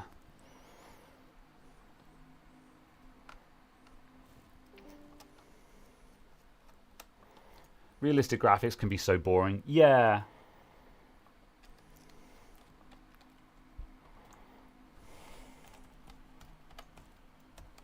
I think also just because, especially with like Disney style animation, so much of it is written and directed to be animated. The mannerisms, what is being said, the responses. Like, take an example like Beauty and the Beast. The Beast is, the Beast is angry and jaded, and his reactions are like, well, go ahead and starve, and stuff like that, and it's very operatic almost, and like, does that even work in live action without just becoming goofy? These are the kind of problems, is that animation comes all the way back down to just how it was written and the screenplay and stuff, and a lot of that I feel can get lost in the translation. But yeah, I don't know. The anime is pretty much how you summarized it, but is worth the watch. Fair enough. Yeah, maybe it'd be a bit easier to follow. It's also worth noting that when I read the manga, I didn't read it all in one go. I read it over time as I acquired the books, so that probably didn't help.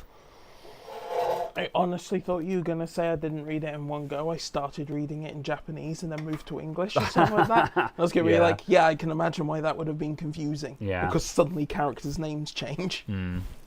People need to see Akira and say it's for kids. Yeah, well, I don't think... you cannot legitimately say that animation is for kids. Like, that argument is dead and buried. And yeah, Akira is one of the standout examples. Akira is borderline nonsensical for complicated reasons, but is also just a standout example of animation. And also just Who Framed Roger Rabbit. I need to do a Google image search now. Yeah. Who Framed Roger Rabbit is still a kid's film, but is also a triumph of animation. The more you know about Who Framed Roger Rabbit, the more you realise how mind-blowing the production is on it. So, yeah. Oh, that one. Yeah.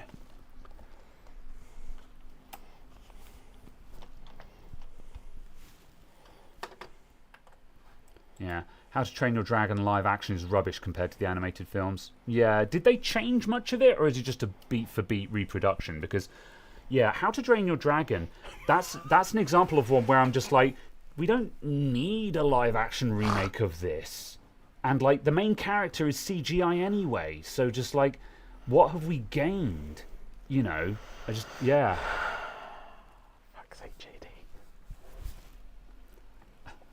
Do not read it out loud. JD, you are beneath our mention. I'm mentioning you, but you're beneath... I'm mentioning you to say that you're beneath our mention.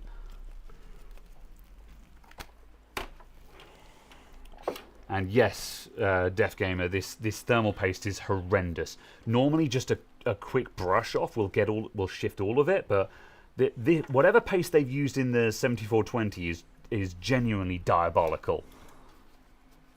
Yeah, normally I do not need alcohol to shift the paste. You can just dry wipe it, but yeah. That is my anyway. So you're cider. farming for the reaction, yeah. Cider, yeah, I'd be down for some cider. Which one would you like? Orange? Yellow? I'll have another one of the lemon squashes. Yeah, because I had the orange one last week. I'm going to carry on alternating. Yeah. Howard the Duck. Ugh. Okay, so I've not actually watched Howard the Duck. Howard the Duck is so deep in the uncanny valley that I can't bring myself to watch it. Is it actually good? Like, objectively speaking? Like, I can criticize things that I like. So when I say something is good, it's not nostalgia glasses, it's because I believe it's genuinely good. However, Howard the Duck... Yeah, Howard the Duck is so deep in the uncanny valley, I don't have an analogy for how deep it is. Something they yearn for the mines. Pardon? Have you seen any of Howard the Duck? Do you know what that is? No. Okay, I want you to Google search Howard the Duck and give me your raw reaction.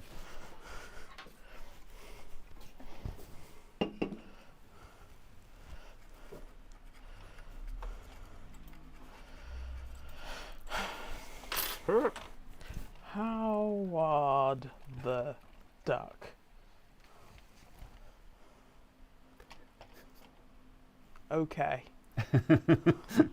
This is unnecessary. Yes. Now you understand why I'm like,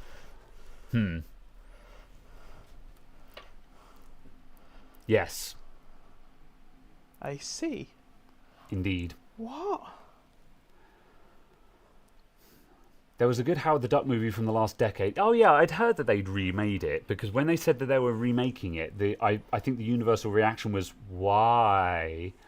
But then that's the thing. Sometimes the worst examples of media are the ones most deserving of a remake. The most deserving of a do-over. That's not a duck.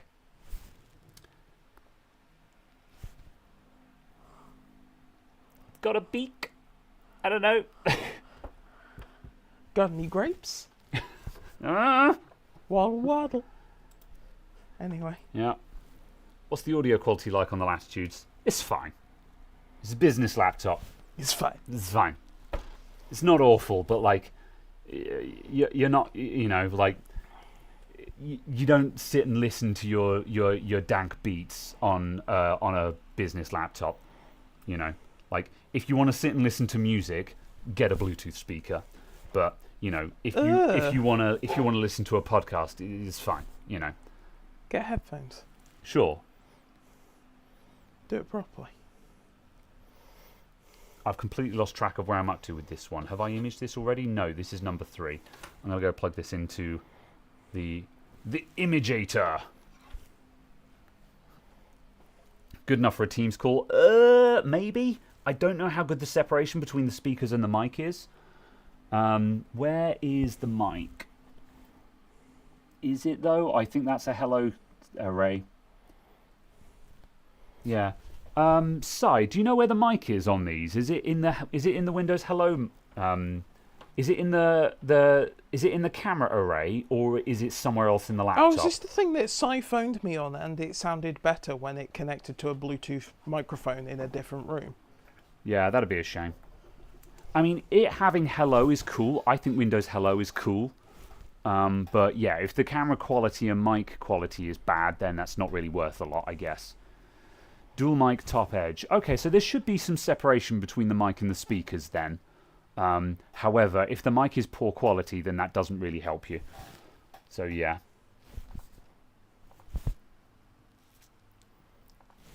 Restore, overwrite.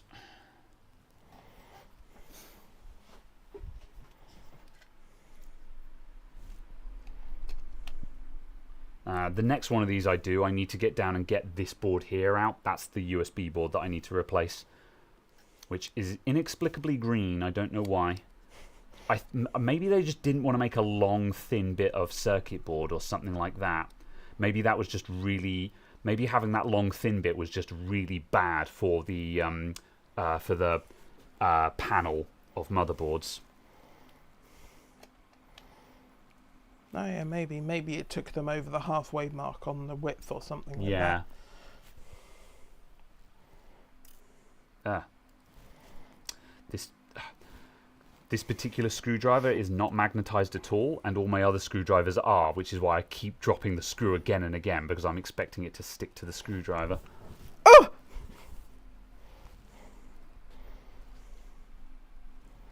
I've never watched The Hunchback of Notre Dame. In fact, I need to put that on my list, my movie list. I'm trying to make a movie list, because every now and then I'll say, I've never watched this really famous movie. And then I forget. Treasure Planet, Hunchback of Nitrogen. Sure. Hunchback of Nitrogen. Hunchback of Note Regen. I bet they use the same motherboard on larger laptops. Maybe. Yeah, non-zero chance. You could. So yeah, that might be the reason, because if you did a 15-inch version, you could just use the same motherboard and have a longer thing. Have you not seen Treasure Planet? I know. This is the thing. There are certain movies where just... Have you set yourself up to use the video obtaining service? No. So you're never going to watch these films. Oh, I've got access to Disney Plus. Oh wait, is Treasure Planet Disney? I don't know. Yeah. Do you know why I don't care? What? Because you use the freelancing machine. Yeah. I use the video acquiring service. Yes. Yeah. Yeah. Is Treasure Planet Disney or is it or not? Because if buying it is not Disney. ownership, Yeah. Because piracy is not theft. Treasure Planet is Don Bluth, isn't it? But I don't know if it was released under Disney or not. I don't know what Don Bluth means. So, do you know Beauty and the Beast? I am aware. Yeah, so you know that art style, the big expressive eyes, that Disney style from that period. That's Don Bluth's art style. Right. Donald Bluth. Don Bluth was one of the big lead art directors for Disney. However, after a period of time, he left Disney, and then he went on to do. Oh my god, it's sweet. Yeah. Someone named. What's the Don Bluth movie with the mice? I've forgotten the names of all of them. Help me out here, chat. He went on to do other movies of his own, which were also just triumphs of animation. He is a bit of a dick in some senses. He did, Don Bluth. Don Bluth did Dragon's Lair. Oh yeah, so An American Tale. Yeah, he did An American. He did An American Tale. He did Secret of Nymph, which is the one I was thinking of. Okay. And yeah, he also did the art for Dragon's Lair, but Don Bluth did not create Dragon's Lair. He just did the art. And this is why he's a bit of a dick, because Dragon's Lair has got Don Bluth's name all over it. He just did the art. He was paid to do the art. He was an artist for hire. Anyway. Updating firmware. But yes, anyway, so yeah, he went on and did his own thing. And when, like, Secret of Nymph, for example, is not a Disney film. Even though it looks like the Disney style. But also, like, Secret of Nymph was an absolutely astonishing, again, triumph of animation. You know, so yeah. The RAM on these Latitudes, no, it is not upgradable. So you want to get the 16 gig version so you don't have to upgrade it during the lifetime.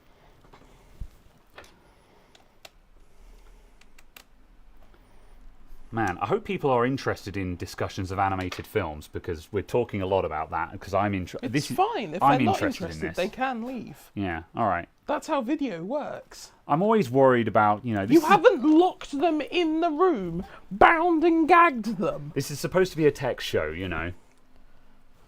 Right. But yeah.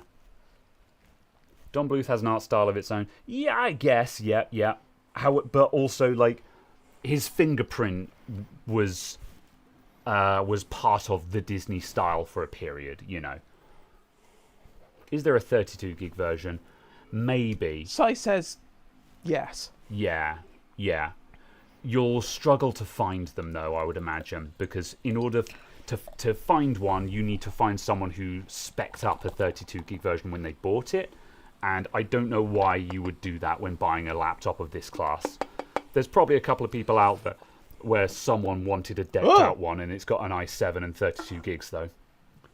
Okay. Oh, Sai's got a 32 gigs to 7410, yeah.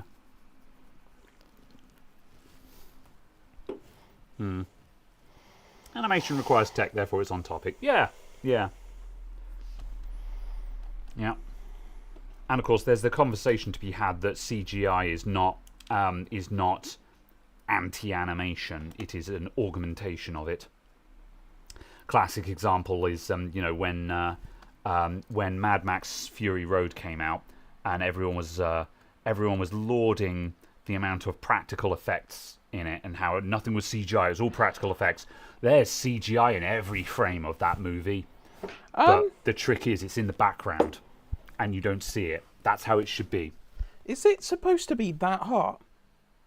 I don't think so. Is the fan running on that? I don't think the fan's running. Because it's frozen on the testing processor fan screen. I see. And it says it should take 15 seconds and it's been like 2 minutes. Please switch that off because I've probably forgotten to plug the fan in. Hot. The bottom of this laptop is quite warm. It's unplugged. Was chat screaming at me that I'd forgotten to plug it in for like half an hour, and I was like, blah blah blah blah blah blah blah. You know.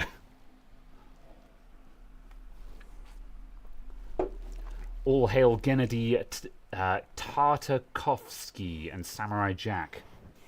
I've not seen the original series of Samurai Jack, but I watched the modern reboot, which I think was Series 4 of Samurai Jack. I watched that cold when it came out, and I think it was Season 4. Samurai Jack Season 4 was a masterpiece because it was clearly made on a budget of but the art direction knew how to make magnificent art cheap. Yeah, and the fourth season of Samurai Jack was genuinely incredible. As someone who'd never ever watched Samurai Jack, I was like, that's incredible. That's fantastic. I doesies have to know. Oh no, come back here. No, I do not wish to ask co-pilot. Die. Not in this instance. Um, An i5-1235U with 64 gigs of RAM. Those are some hecking spreadsheets. Oh god, that's what an Inspiron with 64 gigs of RAM. Die. Just never close it because Hinge is made of cheese.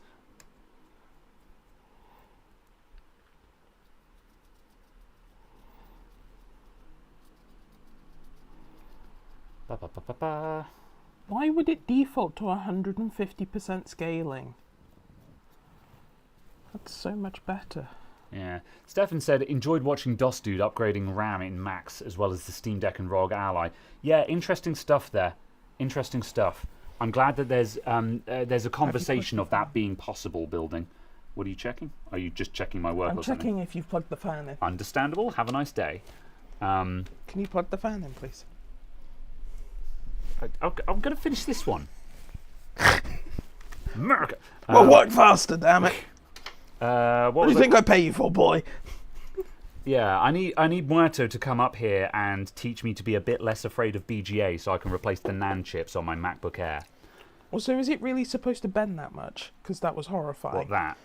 Yeah. The hell is that? It's not a stiff laptop. Christ. If you want stiffness, buy an XPS. Like, that's the thing. Like, latitudes are good, but like, it's not the XPS, you know. But also, I paid £150 per laptop for these. Like, but you know, 150 quid, 11th Gen i5. Like, come Broken on, man. hinges. Yeah, like just £150. Now, don't get me wrong, that was a good price. You know, but you're generally going to find them for sub 200. Less than £200. Find a screwdriver. How about we do that next week? What, find a screwdriver? We have more than one screwdriver in this shop. We can work on two devices at the same time. However, also, I don't know. Right, you might have paid less. Yeah, you Karen'd that though. Sai is the coupon fairy. Yeah, which is sometimes not the flex you think it is, but however, though, there is nothing wrong with being a fairy. Right. That probably I think that needs some battery before it'll turn on. I feel like the battery's flat on that one. Caps lock light is turned on. You probably want to plug that in though, because these things get really upset when the battery is flat.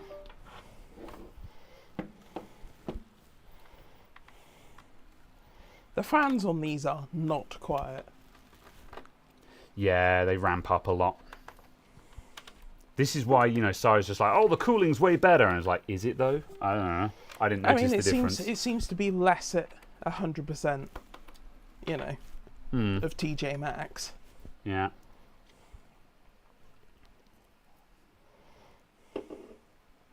How many laptops are you servicing? 4. 3 that I'm just doing this service on. And I've got a 4th that I need to replace the USB port on. Oh, actually, I think that will need servicing anyway. I can't remember. Oh, I think I've done the thermal paste and stuff on that one. I'm probably going to have to check it, though, because I can't remember. I think I've already done most of the work on this one. But, yeah. Oh, yes, the fan is not plugged in. Can't believe you did this to me, Caradog. Haha.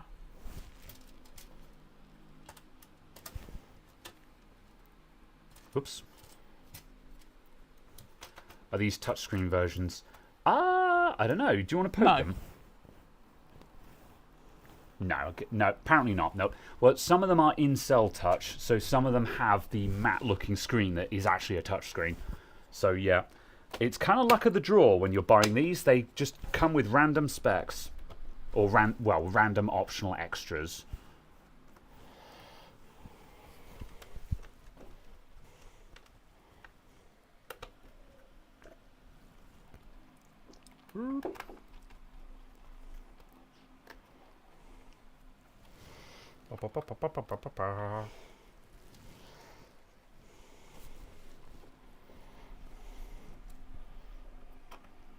Touchscreen is the 2-in-1 model. No, then you can get touchscreen non 2-in-1s. Yet you don't have to buy the 2-in-1 for it to be a touchscreen. Yeah. Is Graham's pullover dark green, or do you need to calibrate? Yes, it is dark green. Your monitor is not broken. I mean, it could be. IRL, I would call it forest green. No, Okay. it's dark green. Yeah. And it shows up my dandruff. Have you considered doing something about that? No, it's a condition. I mean, yes. Well, unironically, I just have dry skin, so yeah, it's very difficult to eradicate. You So just yeah, use anti-dandruff shampoos. I need a lot more than that. My dad's side of the family has psoriasis, and my mum's side of the family has eczema. I'm screwed, man. I'm done. I'm turbo toast. So yeah. That's not a combination I want to imagine. Yeah, like I don't have psoriasis, thankfully, but like yeah, skin's not healthy in my family. I'm young and healthy, he says. I have pale, so yeah. I have white boy syndrome.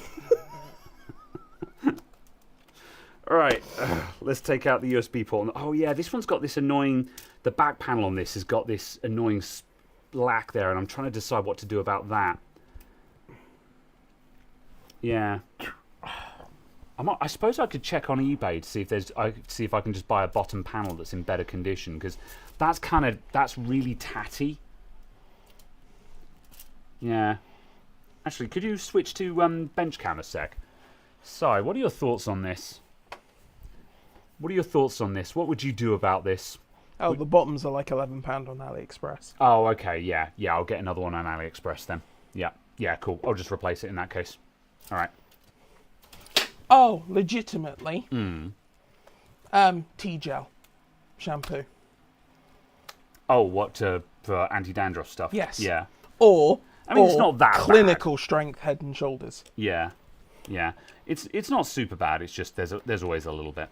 It's not as bad as when I was a kid. Like when I was a kid, it was like snowstorm if I brushed my hair, kind of thing.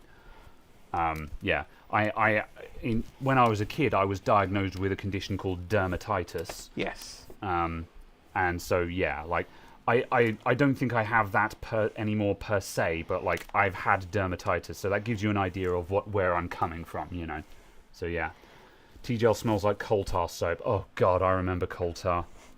Horrid stuff. Right, this has already been pasted. I can tell because I didn't put the screws back into the fan. I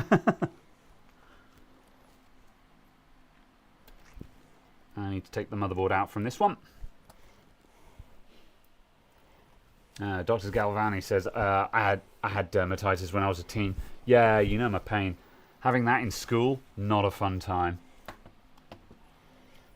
Dandruff shampoo is probably making it worse. It'll dry out more. Maybe. Don't know. Like I said, it's not enough for me to worry. It's just there's always one or two flakes. I will never be flake free. The Head and Shoulders advert was a lie. Just one cornetto.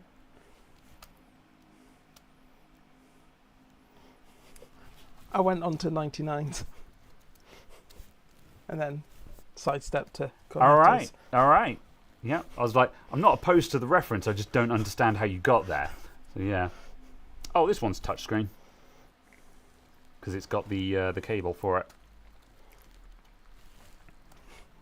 Oh, I think, anyway.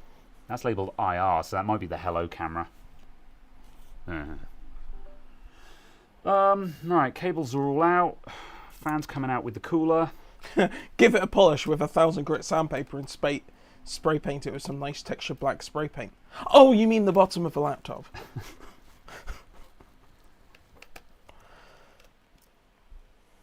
Little one is touchscreen. Oh, fair, yeah. Jason1. Jason. There's a bomb. Press X to Jason. Yes. Jason.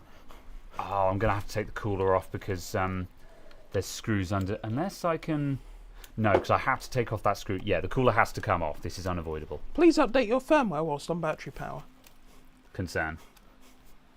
How long has that one been plugged in for? It was at like 85%. Okay, that's fine then. Yeah. It's just because bear in mind these batteries are all in unknown state, you know.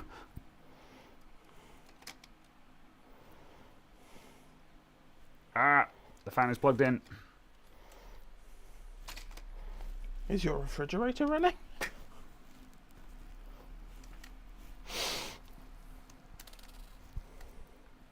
Could I have done this without taking the board out? Probably, but whatever. How would you have gotten the... I think I might have been able to just bend that up just enough to just work the board out from underneath it. Oh, I see. What is holding me up here?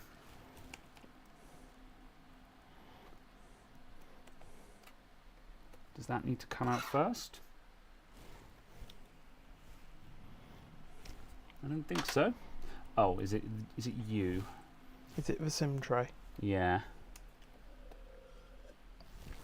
Oh god, do I actually need a SIM removal tool? Ugh.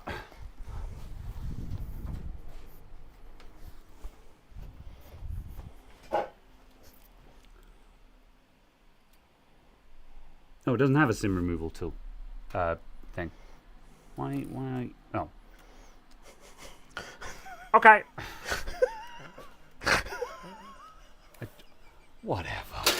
Whatever.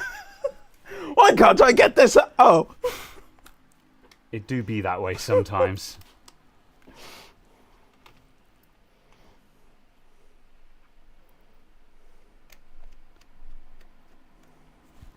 Does it have a SIM in it? I don't think so. No, it's got the blank. It's has just got the a blank in blanking it. plate across Yeah, it. but that blanking plate seems to be wedged in. I don't know how to get that out.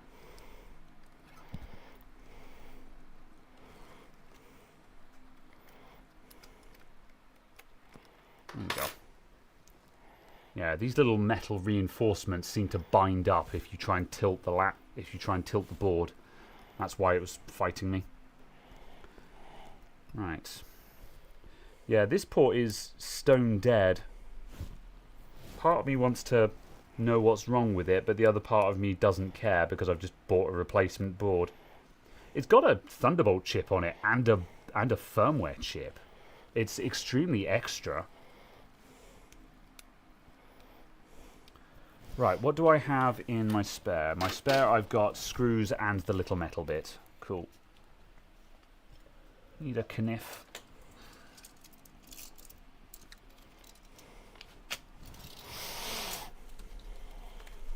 Ah, yes. You have a 2230. What is in a 2230 SSD in an adapter plugged into the WAN port of your Latitude? Can you do that? That's neat. So you've effectively got two NVMe drives.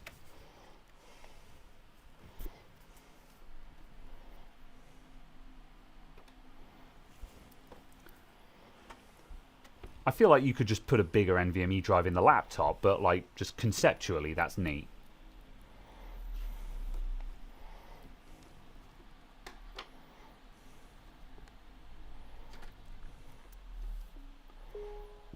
$175%. Yeah, it's a 1x. Oh, it's a 1x slot. Oh, okay, so it's pretty slow then. Just going to look at this side of the board just because I haven't actually looked at them on this one yet. Interesting, there's an extra button. I push this button. Yeah. One of these is the power button and power LED, and the other one is, I don't know. All the RAM is on this side, which is why it's not visible on the other side.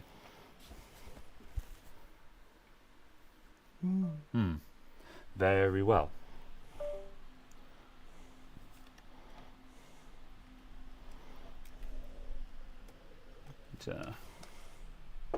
Yeah, okay, that's just kind of going to settle in, I think.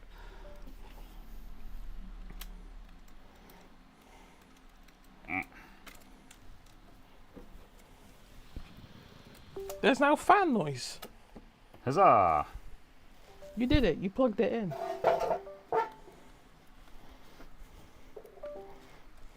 Right, is that just a press fit? No, there is a locator pin that needs to locate. It is not locating. That pin has located. You must enable location. That needs, I'm going to back those screws out so the board can move by a little bit. There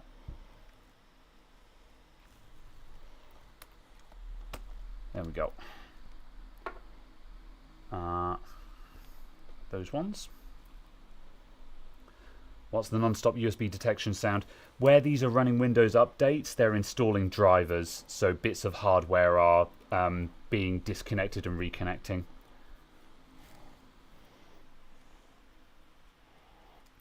Okay, good. The power button. Yeah, well, there's a power button and then depends on what size laptop is in for which button aligns. Oh, interesting. Huh, fair enough.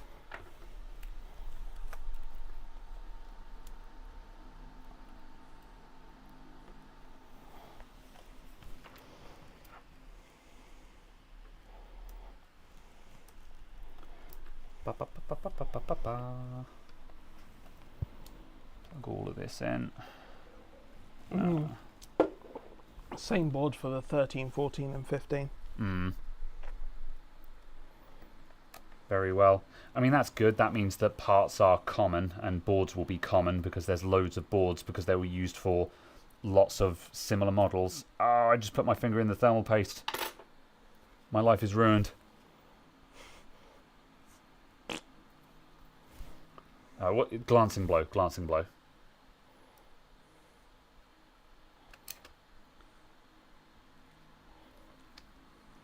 I'm going to put that on now before I stick my thumb in it. Again. Oh, has the RAM? Yes. As Kurt says, has the RAM turned up? The RAM has turned up. So Excellent. we've got RAM, we've got a power supply. However, Caradog failed to check for the Zalman cooler. Indeed. So it's Caradog's fault that there's no progress.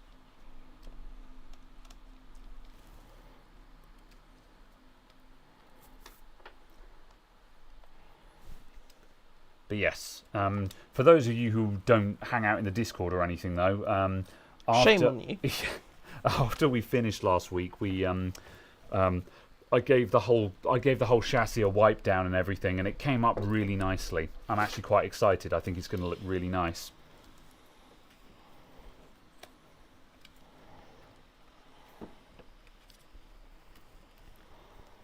It's going to be a very cool computer that doesn't really get used for anything, but it'll look cool, and that's what matters. Don't forget to plug the thing in. Yeah, that's fine. I've got a couple of bits to do there. I'm just making sure all of the bits are in the laptop, just in case things need to overlap. Come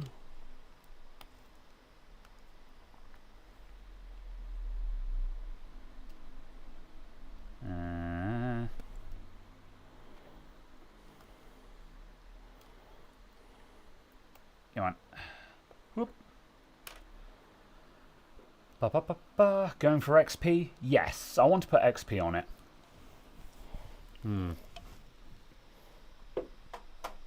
We're not going to do that install live on stream, just because the last time we tried to install XP live on stream, it was a bad time. And theoretically, this one will be different because it's a computer that has a great deal more support, per se.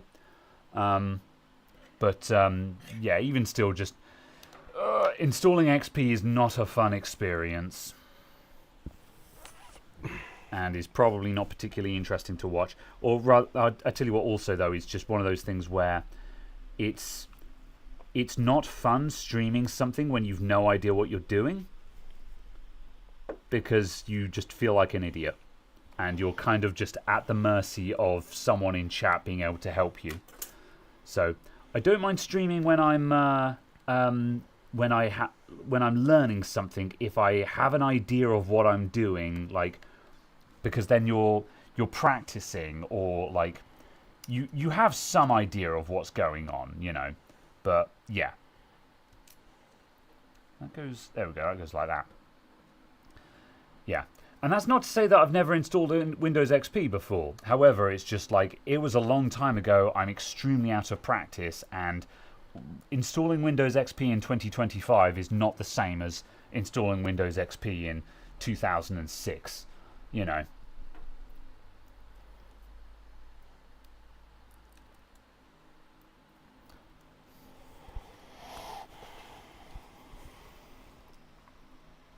Ba ba ba ba.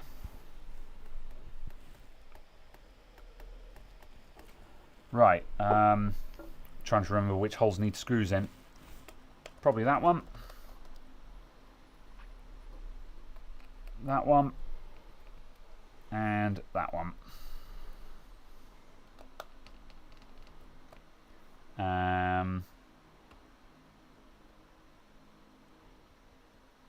Where did you guys come from? Oh, I have 2 extra screws that came with the board. I will use these for the fan. And hopefully not long screw the keyboard. I'm going to check that I haven't long screwed the keyboard. It seems to work. All right.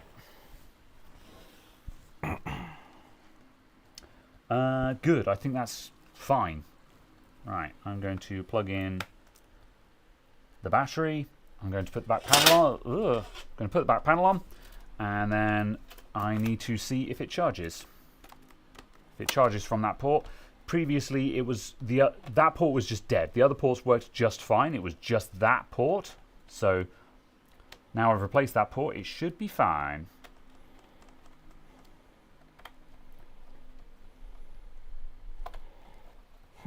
Apparently this driver is from the 18th of July 1968. Outstanding. A lot of drivers... Fun fact, is it an Intel driver? Yes. Yeah. So a lot of the Intel drivers have ancient dates on them to make sure that any manually installed... To make sure that any manually installed driver takes precedence over it, because it will be seen as a newer driver. So yeah, a lot of the Intel drivers have just dawn of time dates on them, so an automatic installer will not mistakenly overwrite a manual driver.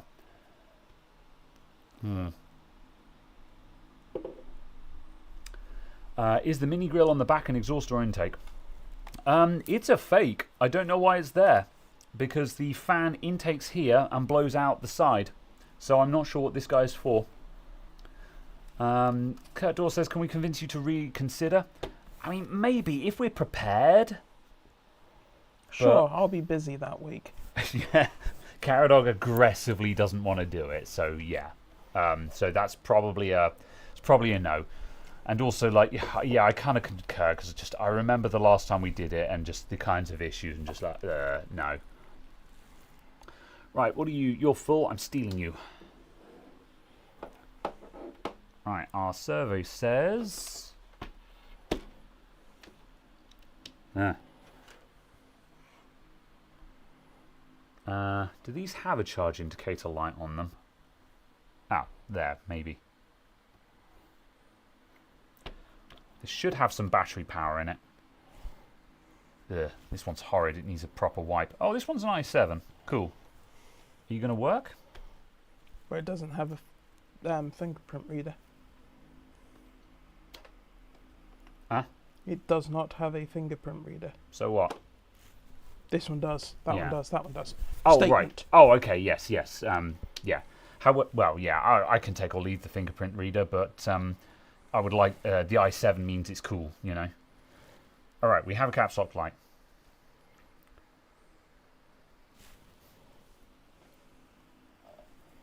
Yes, we've got a charge light now as well. I think the battery was stone dead and it needed a minute to get going. As I said, these laptops get super upset when their battery is stone dead.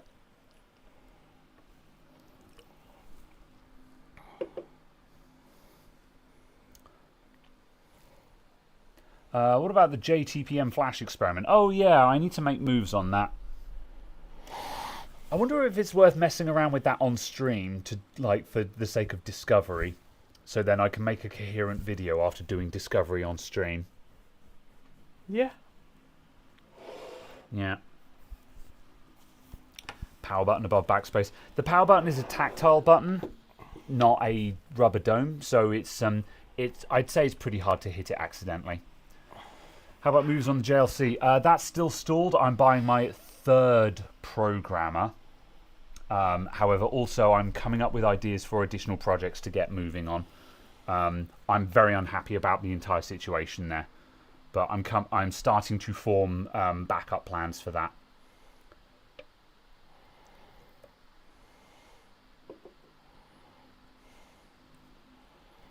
So yeah.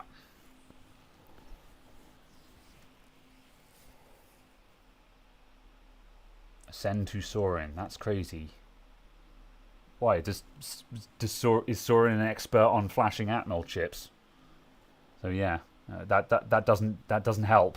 You know, the problem is not that I need to. The problem is that I'm looking to find a programmer that functions, so I will be able to program things. Sending it to someone else doesn't solve the problem.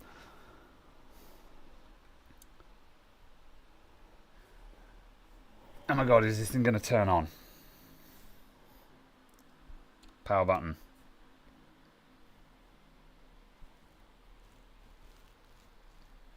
Might plug the charger in the other side just so I can get it into BIOS, so then I can see what it's doing. I'm going to do that. Just so I can be certain that I know it's actually going to switch on and work, and then I can thing. Close lid, open after I'm in. Yeah, well, it's not closing and opening the lid that matters. It's just getting enough charge into the battery.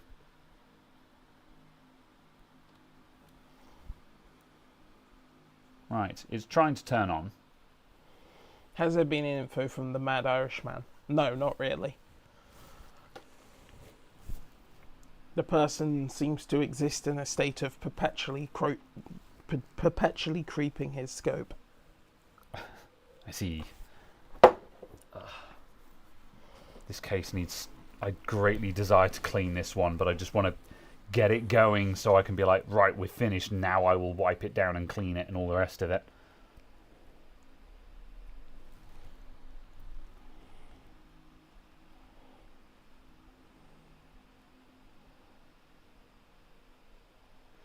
You hate the open lid power on feature on laptops. Most of the time can't turn it off in BIOS. Yeah, I'm also kind of not a fan of it either. There we go. Yeah, I just find it annoying. I like to do very deliberate actions. You know, like if I want the device to power on, I will push the power button. You know, I don't like it when things do things without me specifically saying please do X. You know. And I see this all the time with customers, you know, because customers are also used to that. The number of times I've seen customers bring in a laptop, open it, it resumes from sleep. They open it, it resumes from sleep, and then they push the power button and switch it off again. And they're like, "Oh, it's not turning on." I'm like, "No, you just turned it off." And they're like, "But no, it's because it automatically turned on and then yeah." Battery level 1%. Okay, right. I'm going to push this one to the back a little bit and just let the battery get up to more than 1%. And then I will try the other port. Yeah, okay. Right, how are all the rest of them doing? Have any of them finished updates yet? No. Yeah, that image really What's was your out of image date, wasn't it? because your image is over 6 months out of date. Pain. Right. In that case, I'm going to sit and drink cider for a short amount of time while that gets some battery into it. We could probably go to face cam. Oh, there. Rather than being on cider cam. Drink up, everyone. Slurp, slurp, slurp. In Windows, you have to turn off fast restart.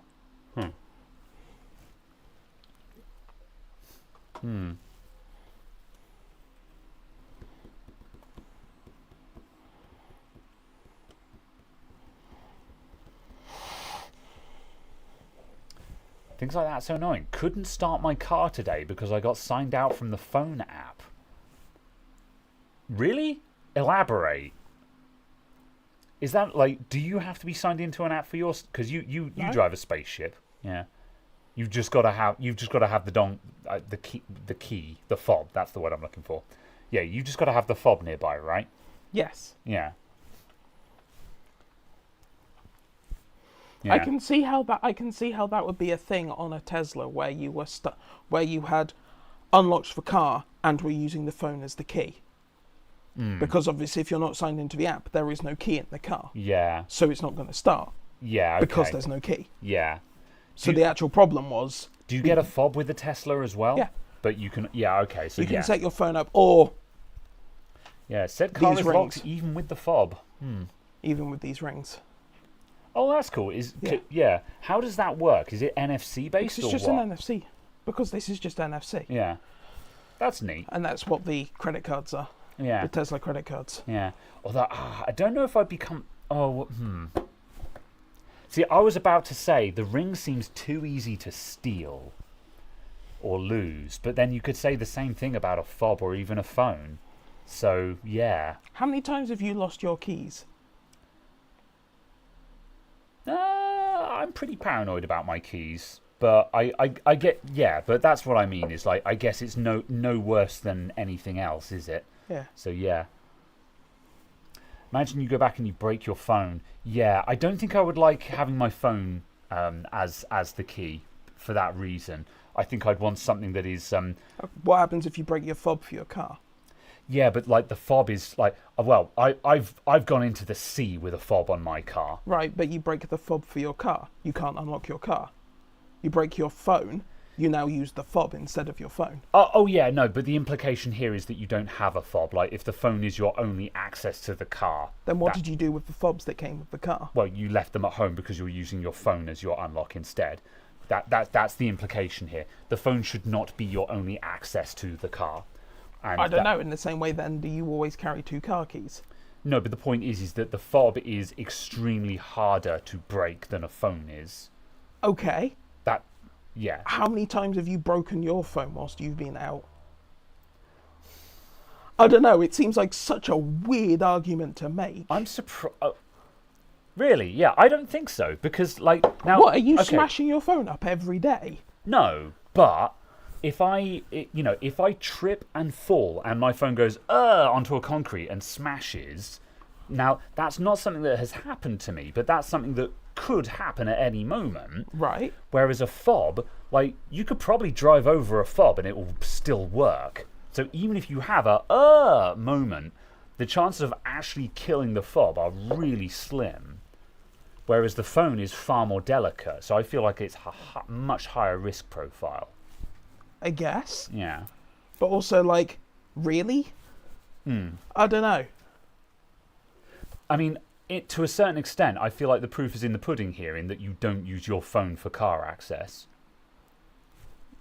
Well, yeah, because Yeah. there aren't any cars that permit that. Oh, okay, your car does not allow you to use your phone Yeah. for access. Okay, fine, yeah. So you're implying that if your phone could be used for car access, you would just do that? Yeah. Why wouldn't I? Yeah. I disagree, but fair. Yeah. Well, I've literally never broken a phone. So I don't know. It feels like you have to be cataclysmically clumsy, and if you're that clumsy, you should probably be carrying 5 keys and a safe, Yeah. and have a man on speed dial on a second phone. Yeah.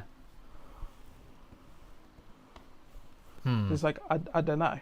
It's cheaper to fix the phone than it is the fob. God, that's depressing if true. Because it's also like you'd have to obliterate the phone and stop it functioning as an NFC device. Yeah, if NFC is the method it's using, I suppose. I'm kind of assuming that for a phone, I'm kind of assuming that you need some functionality like to unlock the phone and authorize the car to start or something like that, you know. Yeah. No. So yeah. I think the answer to this question is I don't have anxiety about everything breaking. Yeah, I mean, yeah, I think Which there's I levels think to is this. I think is the difference, because to me it's also the fact I'm like, the worst that will happen is I get a fob, and now I have my. Yeah, because like Si's just said, I use my phone to pay for everything. I still carry 6 cards and cash. I like redundancy. By comparison, yeah, I don't carry cards or cash. I just have my phone and nothing else. So like, yeah, to that extent, I'm willing to take that kind of risk. I guess everyone's got levels. Yeah. Yeah. Yeah. Right, this battery is up to 7%, so I'm willing to risk unplugging it now. Unplug. Plug in. Uh-oh. Still doesn't work. Yeah. Oh, that sucks balls. Left USB port still doesn't work even after replacing this board.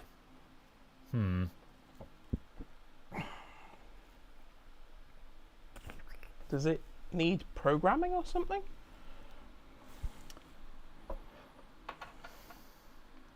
I mean, it must be a second-hand board, so it will already be programmed, but reflash BIOS updates Thunderbolt's firmware. Maybe.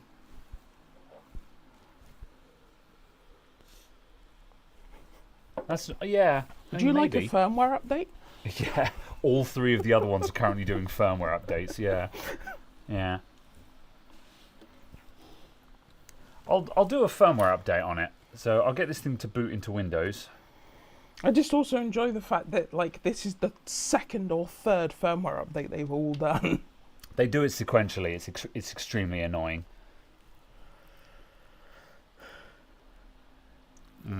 Yeah, it's just like, how many do you need? Yeah. Are the Dell laptops fussy with battery voltage under 30%? Yeah, I've said repeatedly on stream, these laptops get upset when the battery is stone dead. No boot. Oh, is this thing flat? Or no image? But yeah, you need to be at like Pain. 1 or 2%.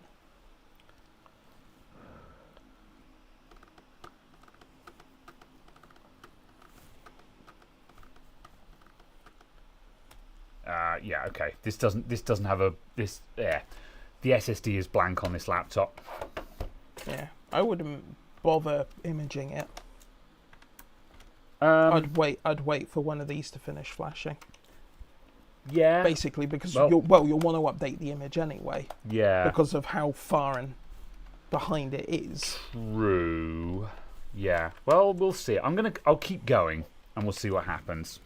Because like I'm not on the clock here. I can leave this one updating. Like this laptop is not ready to go out because it still needs a new bottom panel. Yeah. I don't mind I don't mind selling a laptop that has a scuff on it or something, but that's kind of naff and I want to replace it. So it doesn't matter to me if this ends up sitting to one side doing Windows updates on Tuesday.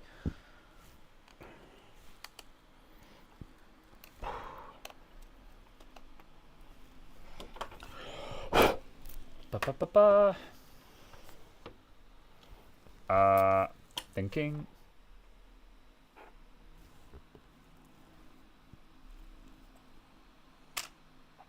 Okay. The number of firmwares that these have updated. Why is there so much firmware? It's like updating firmware, updating ME firmware, updating the ME, waiting for the ME to finish updating the ME firmware. Updating RGB firmware for the power LED. It's like, what? How many firmwares are there, old man? Restore.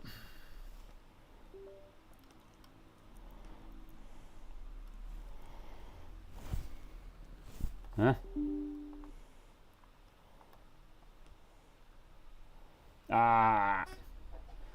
I've opened 2 instances of snapshot. Okay. Close that one. Close that one. Restore. Restore. Restore. Go. Oh, this is a 250. Stop. Stop. Stop. Stop. Oh, this one's going to be more up to date because it's got a 250, so it will be slightly less out of date by the order of probably like a month instead of 6 months. There we go. I think we're down to the last 3 updates on this machine.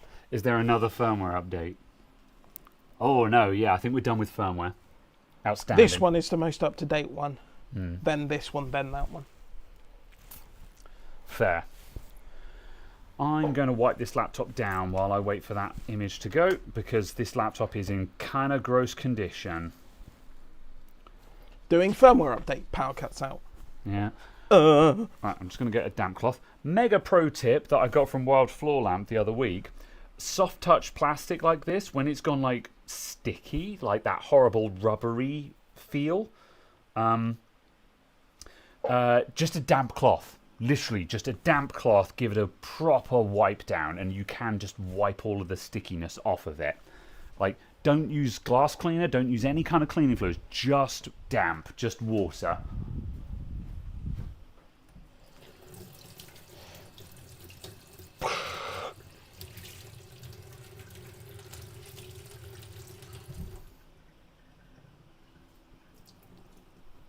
Oh, interesting.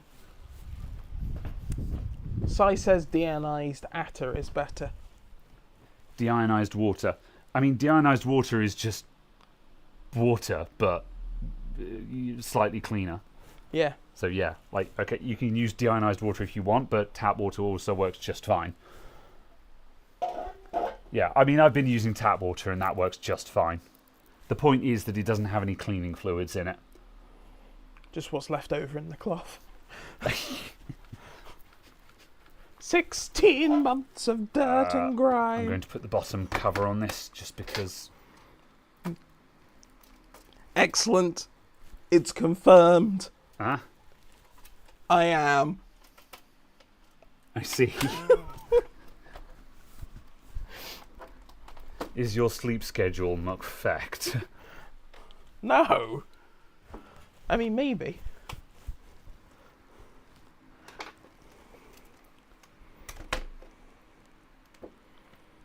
How much your sleep schedule varied from day to day? Between 1 hour 13 and 1 hour 51 per day. That doesn't sound so bad. Is that... Oh. I thought the power light was on for a moment. I was like, no, I unplugged the battery. How are you still turning on? Because you're touching me in my special place. What, your clavicle? How's chat doing? My references are on fire. You just don't understand.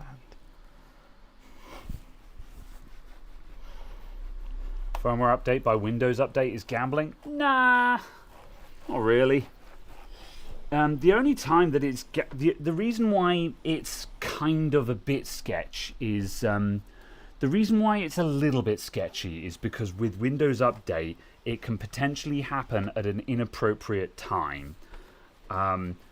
Such like they can go off when the device is running on battery power with low battery and stuff like that.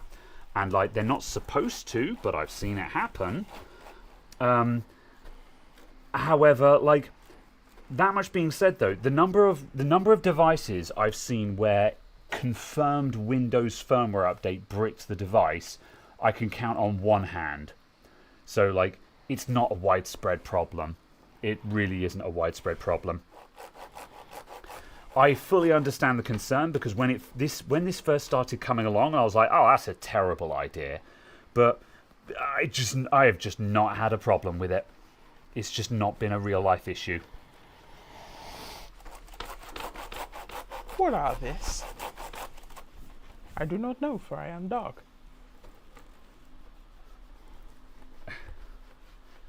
It's okay. I'm just making a 15-year-old meme reference.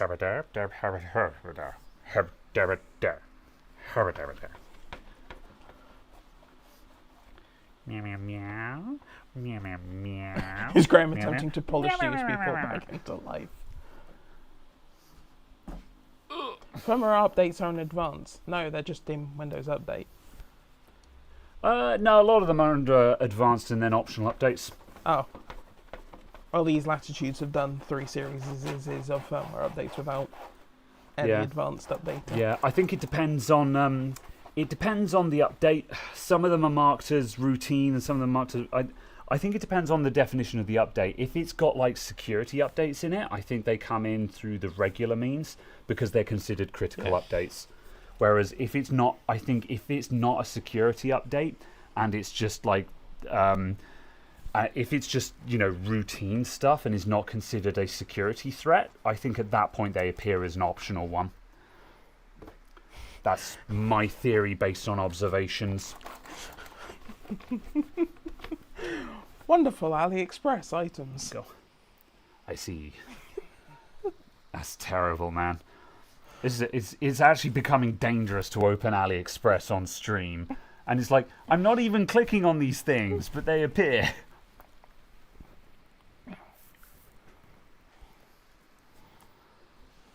Right. And yes, if it looks like I'm rubbing the laptop vigorously, normally you don't have to be this vigorous, but if you want to clean up these soft touch plastics, you've got to pretty well, rub it in there, So yeah, he was wondering because for some reason my Racer laptop is fussy with battery voltage under 30, because we've got a black screen. I mean, is it the original battery for the laptop? Because if so, your laptop battery is probably just knackered. It happens. The battery is a consumable item. Just don't eat it. Yeah, like if it's the original battery for the laptop, then it's probably just a knackered battery.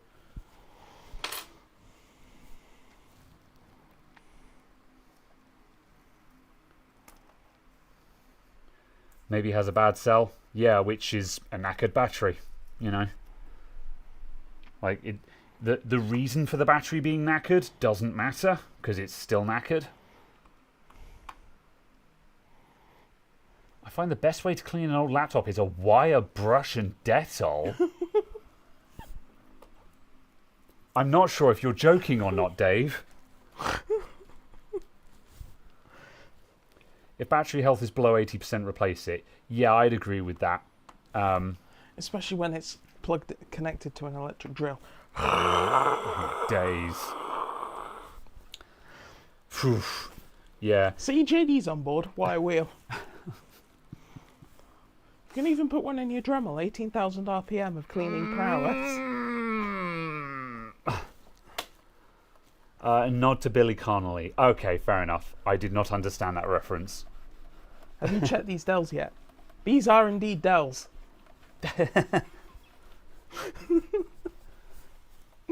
Checked the battery condition. No. No. And I probably should, because as I say, they're going to family, so it's going to be inconvenient if they've got knackered batteries. And the battery health, you donkey. Yeah, they're they're not going. I've got another week, so if they need new batteries, I need to get those ordered. This one is reporting 2 hours remaining with 63%. It's doing Windows updates, so it's under load. But yeah, we need to do an actual battery health report to actually see what the battery health is. So yeah, as someone said, as Stefan said, if it's below 80%, replace it. And yeah, 80% health might sound quite high, but yeah, once your battery is below 80%, it's basically done. Or at the very least, it will be significantly degraded. It'll still work, but you will notice significant degradation when it's below 80%. Okay, that's a bit better. This one's still a little bit ratty, but whatever. I might keep this one actually because I don't have a Latitude at the moment. Why do you need one? Well, haven't you got an M1 MacBook that's yours? Yes, but it needs new NANDs. It doesn't work. The NANDs are broken. Someone came in with a laptop. So no, you don't have an M1. Oh, okay. Well, also I have an M1 MacBook in stock. I've got this rose gold one. However, yeah, I need to put this one back out on sale because a customer has said, I'm going to come in and buy that. I'll be in on Tuesday. 2 weeks later, I have not seen them, so I put it back out again. And then they call up and they're like, I'm so sorry I didn't get to you. You know, blah, blah. I'm like, it's fine. Don't worry about it. It's fine. You know? You can just pay by card now. And they're like, I'll come in this week and buy it. And I'm like, okay. And so I put it to one. I'm like, all right. And once again, it is like 2 or 3 weeks later, and I've not heard from them again. And I'm just like, so help me. If she calls up and says, oh, I'm going to come and buy that laptop, I'm like, just come in when you want. What do you say to them at that point that telegraphs the I'm not offended because, like, when it sells kind of thing? But at the same time, well, how do you telegraph stop bullshitting me? You're not doing it on purpose. That's fine. I need you to pay on card now. Yeah. It's £550. I can't take card payments over the phone at the moment. That's something Why I need not? to sort. My Zettel doesn't support it. Can you not bang in the numbers? No. Oh. No, and it's something that I actually need to sort out because now I don't need it very often, but now and then I do need to take car payments over the phone. It's very annoying not being able to because then you have to say, oh, can you back me the money? And just have to go through that. What do you mean it's illegal? Um, How's it illegal to take payments over the phone? It wouldn't surprise me because Moto payments are entirely legal. Yeah, you got to read. Yeah, big companies aren't allowed to do it though. It's a delicate subject, I think. Not allowed unless you're delivering the goods. Huh? I see. Sigh? What do you want about Sigh? I could see there being rules for when you are and are not allowed to do it. Yeah, you just Card holder not present. Yeah. Well, by the same token, then that means. Either way, the Zettel machine does not allow me to do card holder not present. What? If you collect it from the store, you can't. What? So you can't buy your takeaway over the phone with a card and then collect it legally? Huh? I'm so confused. It's to do with GDPR because if you read out your card details to someone, they are handling payment details. Yeah. Same as if they gave you your bank account number and sort code. That's payment details. You'd be setting up a direct debit for that, though. That's a different interaction, though, right? I mean, sure. I'm shocked and confused by the payment. By the what? I don't know these things. I don't care to know these things. Goods paid for over the phone have to be delivered. Wild. Huh. Yeah. I don't know. I don't know. Should you be drinking around computers? Yes, always. Yeah.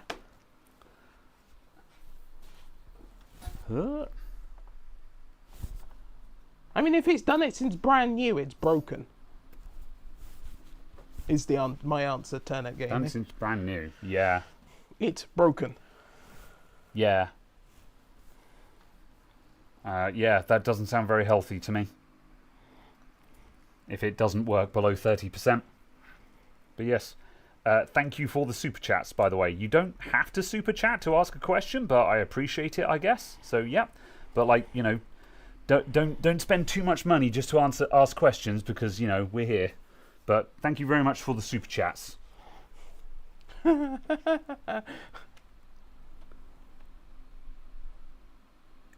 It's actually illegal to not be drunk around computers.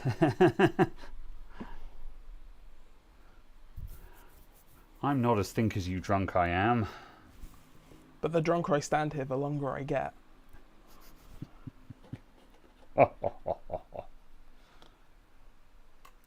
Alright, this should now have Windows on it. I'm going to attempt to do a BIOS update to see if that magically fixes the USB port. Because, yeah, Thunderbolt is weird and has firmware, so maybe that's a thing. I don't think that's going to work, but I'll try Take it me out. drunk, I'm home. Little did you know, JD. That's my performer name. Drunk.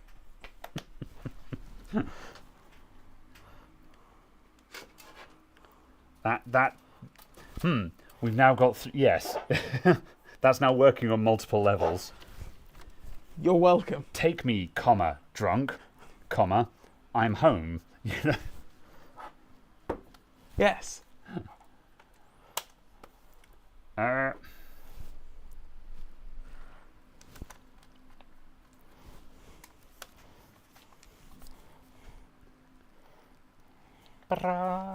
You like donating to worthy streamers? Well, thank you very much. Turn it. Yep. I'm just want to make sure because, yeah.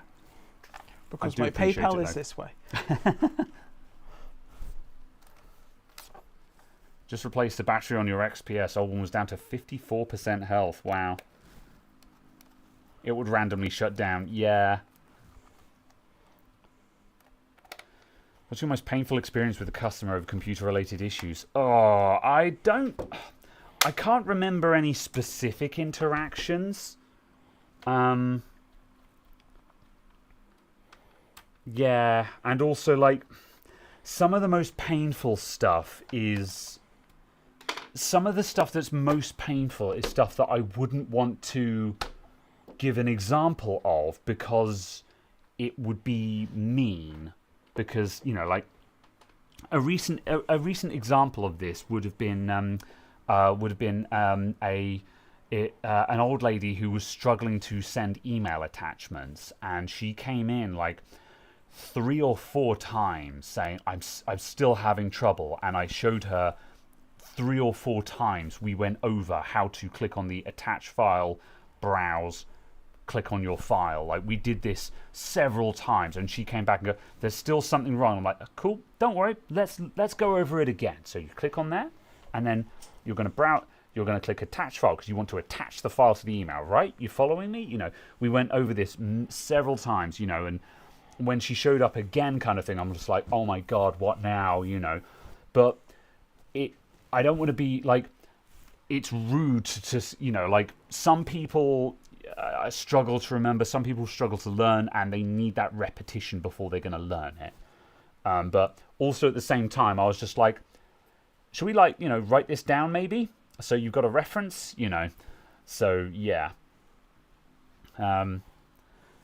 Otherwise, yeah, the most painful stuff is usually when it's something obvious, and usually it gets resolved, or it's just like, it's just mean-spirited to point it out, you know. So, yeah. And a lot of it is just not a big deal. It's not uncommon to have someone come in and say, my webcam doesn't work. And you go, opens webcam shutter. I didn't know that was there. I'm like, well, now you do. Thank you, you know. So, yeah, that's often what it comes down to.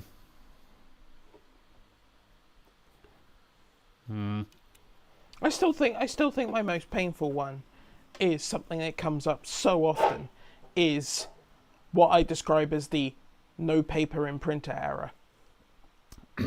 Where the printer says cannot print out of paper. Yeah. In big letters on the screen. I can see where this is going. And then says, with a picture, pull out drawer 1. And then shows someone putting a piece of paper in has there an animation on for its paper. 10-inch touchscreen. Yeah. And then people go, why is the printer not printing? Yeah.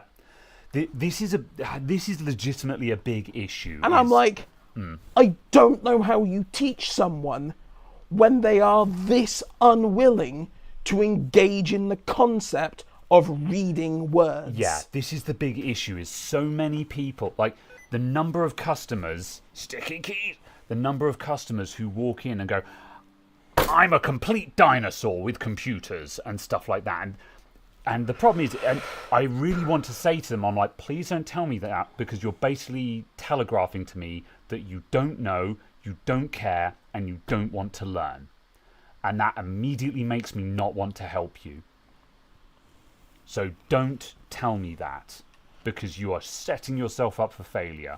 But this is the biggest issue: is people go, "Oh, I'm not tech savvy," and I'm like, "What does that mean? You've got no common sense? Does that mean you can't read? Like, if you're struggling to understand, that's fine. I'll help explain it to you." However, when people say, "Oh, I'm not tech savvy," they're using that as a crutch to say, "I can't be bothered to try and comprehend this, and I want someone to solve the problem for me."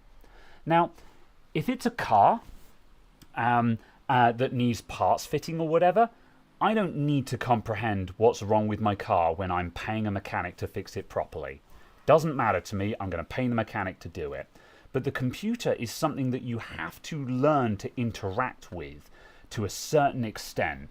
To a certain extent, you have to learn how this system works. You know, I guess to keep with the car analogy, you can't go to the mechanic and say the radio doesn't work, and they say, "Have you tried turning it on?" You go, "Look, I'm not a car person." No, but you've got to learn to push the power button on the radio if you want to listen to the radio.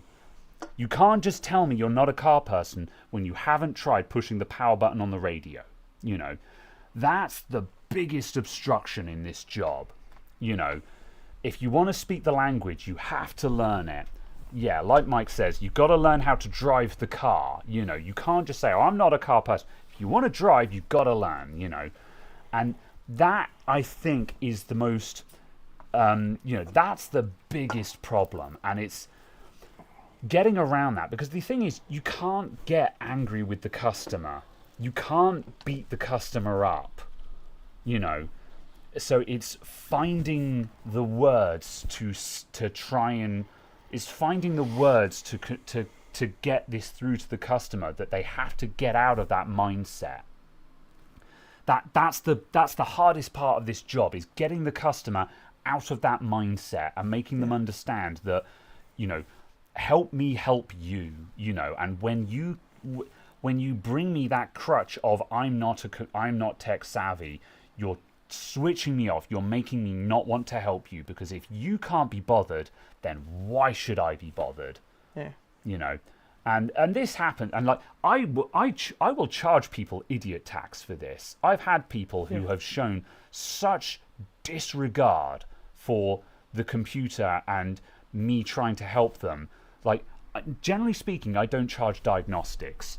However, I've had customers where, like, I had one this week. I had a computer that came in, and there was the customer was really angsty about it. They were calling up hours after the computer had been booked in, saying, "Have you looked at it yet?" And I'm like, "No," you know.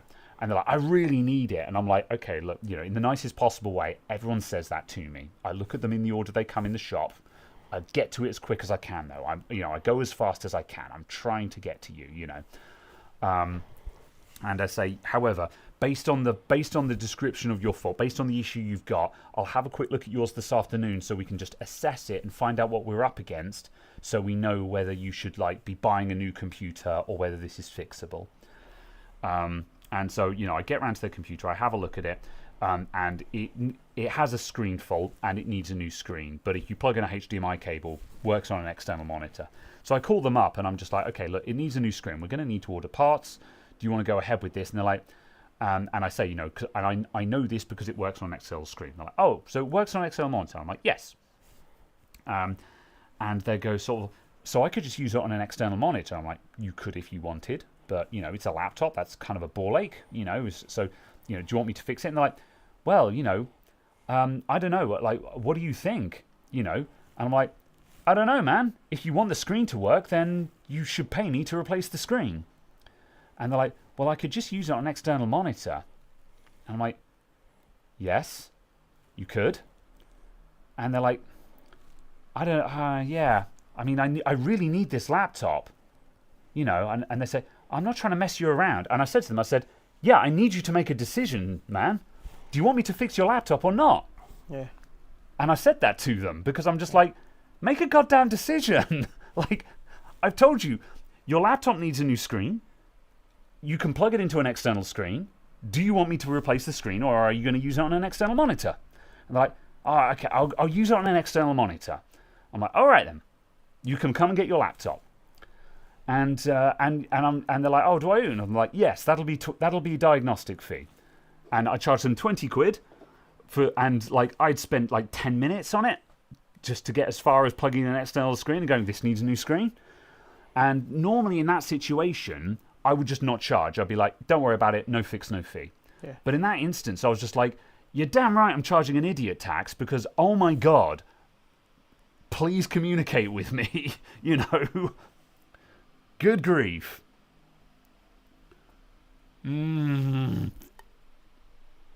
Yeah. So yeah, that's so... Yeah, so that as far as customer interactions go, it's not so much, you know, what's the worst or what's the most annoying, what's the most cringe. It's more complicated than that. It's a clash of communications where just the customer is just, yeah, like it's very rare for me to have like an argument with a customer.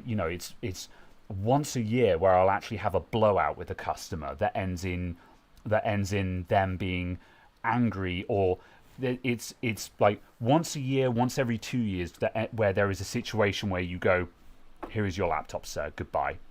You know, that's incredibly rare.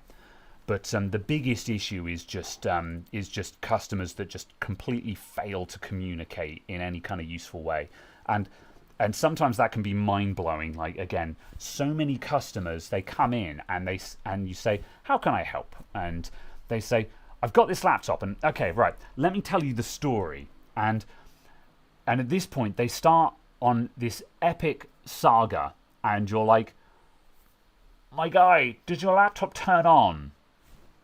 And they'll talk for 10 or 15 minutes about, they're like, I was using it last week and it was fine. And I don't do much with it. I use it for a bit of email now and then. I don't play games. I use it for a bit of email now. I browse the internet. I browse the internet now and then on it, and I don't play any games on it. And I was using it last week, and it was fine. And then yesterday, I was using it, and it was fine. I was using it yesterday, and it was completely fine. And then this morning, I came to use it, and I came to use it this morning, and it just didn't work. I'm like, okay, does it turn on? And they're like, no. So it doesn't turn on. It doesn't turn on. That's the problem. That's all I need to know. It doesn't turn on. So I don't need your diagnosis. I don't need the backstory. I don't need to know any of this. The laptop doesn't turn on. That's all I need to know. So this is the problem. Oh my God.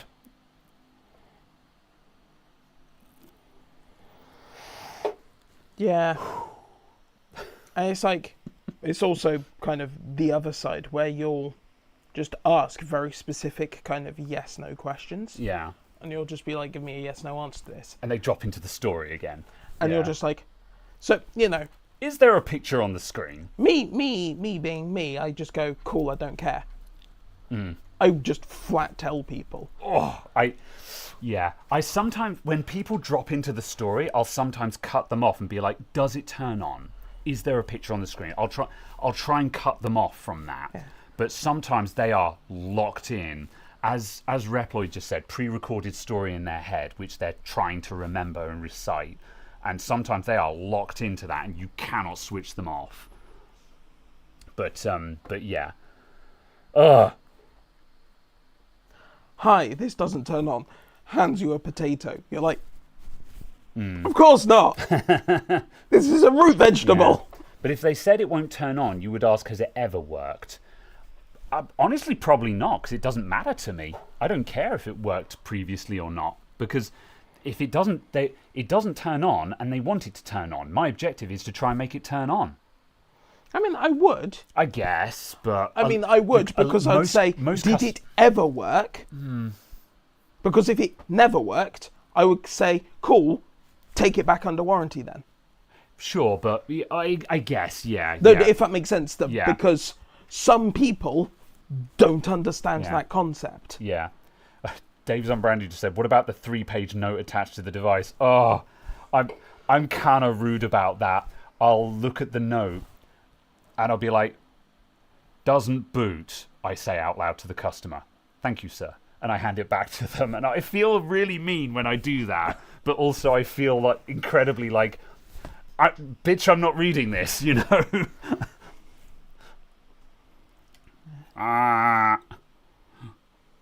Worst customers are, I've watched YouTube videos and that's not the problem or fix. Those are fairly uncommon with me, but my response to that is, cool, I'm sure that's what I'll find when I look at it then. You know, when a customer tells me I think X is wrong with it, I'll say, cool, I'm sure I'll find that when I look at it then. I'll run my own tests, but if that's what's wrong with it, that's probably the conclusion I'll come to as well, you know. So, Or the inverse one, the customer who gives you nothing, absolutely nothing. I've had only one of them, but they came in with a desktop, just walked up to the counter and stood there with the desktop. I was like, hello. Ecuador. And they were just stood there. And I was like, hi. What's the issue? What's going on? This is a computer, yep. How can I help? And they just stood there. They said nothing. Like, were they not an English speaker or something like that? Was that, or just... I don't know. Couldn't get that far. Yeah, because they didn't make any noises. They just kind of stood there with the computers like, you want me to fix this? Yeah, because like, at that point I'm just like, are you having problems with the computer? Does it not work? Yeah. You know, just you give them starting points. You give them a starter to a jumping off point. And it's like, you know, is there something wrong with the computer? Yeah. Do you want to get rid of it? Are you donating this? Like, yeah. Habla español? Parlez-vous français? Yeah, because like when if someone isn't a native English speaker, usually you can tell, and often they will that will usually be telegraphed somehow, or they'll be like computer, or they'll be like computer no work or something like that. Sorry for whatever, you know, and you'll be like, okay, you're having it doesn't work, and you try to speak in simple words and be like, I'll look at it, cool. I've understood. You want me to fix your computer. Are you going? You know, that's what you're thinking. No, trying to I'm do that in the thinking, least offensive I'm way just possible. Imagining you stood at a continental breakfast bar going, where are the beans? Where's the sauce? So, yeah. You call that an NPC customer, yeah. Yeah. But like, I don't know, you're just kind of like,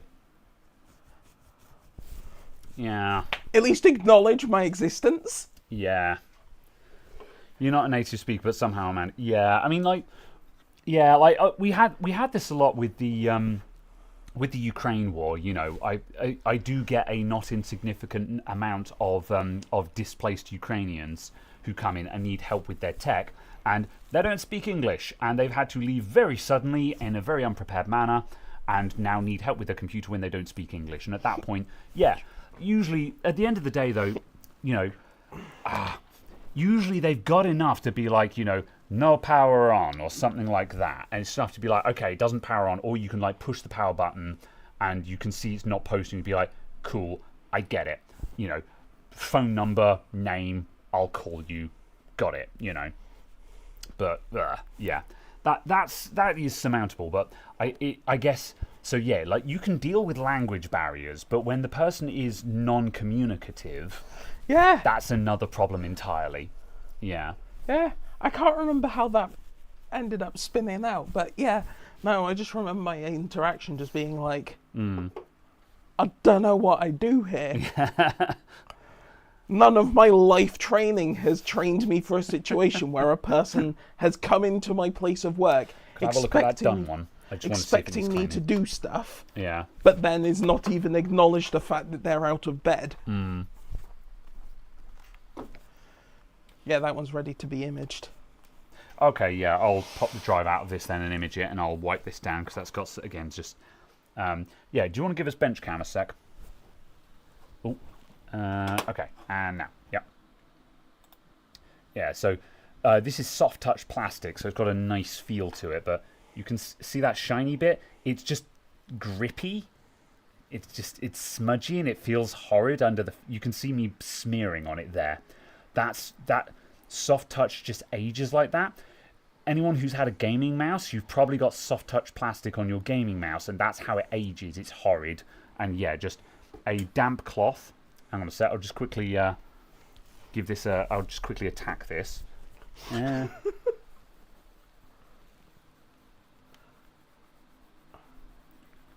Just give it some of that. No, JD. Damp cloth. Dry cloth. And so not perfect. It needs a tiny bit more just to get rid of those smears, but you can see how that's cleaned up immediately. That's just a damp cloth. And that now feels the same as the rest of the laptop. So yeah, that's how you deal with that. And so if you've got a gaming mouse that's gone like that horrible tacky feeling just where your thumbs are and stuff like that, yeah, just literally damp cloth. That's all you need. Return to primordial ooze. Oh no.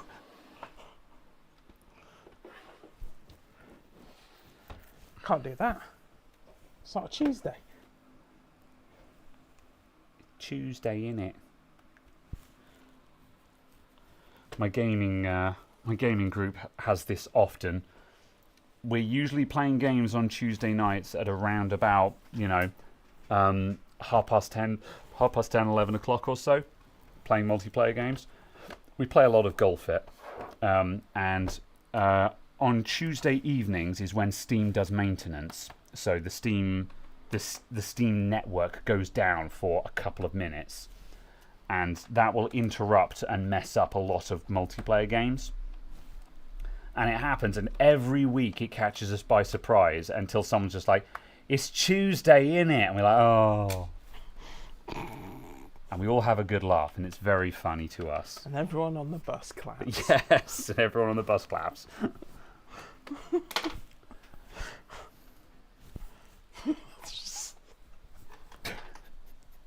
What are you thinking of now, or are you just still laughing at everyone on the bus clapping? No, I immediately bastardised that. I see. I was just like, yes, Glasgow, the only place where everyone on the bus has clapped. Let's see. There's always that customer you've never seen before that refuses to tell you anything because they already told you on the phone a week ago. And like, yeah. I mean, I've never had people sort of refuse to elaborate, but the two things that are extremely common are the customer that, either expects you to remember a conversation on the phone from last week, not realizing that, like, I do not absorb any information about you until your computer is booked in for repair. Because even then, it's a bit of a struggle. Yeah, but because I get so many inquiries that lead nowhere. There are so many people that will say, I'm going to bring in my computer and then just don't for whatever reason. It doesn't matter. It resolved itself, or they took it somewhere else, or something like that. Just it happens, So like, no, I'm not committing mind space to this until the job is alive, Yeah. All the people who phone up and say, "Oh, you helped me out 25 years ago." Yes, I had that one today, and I was like, "Bitch, I was 5. I did no such thing." Yeah, so like. So you get that. You get people who are just like, "Oh, you sorted our computers in the past. Do you remember?" And I'm just like, "No, but like that, well, it doesn't." That sounds like something I would do. Yeah, I have been known to fix computers, so yeah, sure, okay. And they're like, "We've got a different problem. We have a different computer now." And I'm like, "So why did you mention it? It doesn't matter." People are desperate to reinforce a prior rapport with you, not realizing that doesn't matter in the slightest, And the other one, of course, is they'll say, "Oh, I was given your name by Jim. Do you remember Jim? I think you fix his computers." And I'm just like, let's pretend I know who Jim is, Continue. And they're like, "Well, I've got a computer and I've got this problem." I'm like, "So why are you talking about Jim?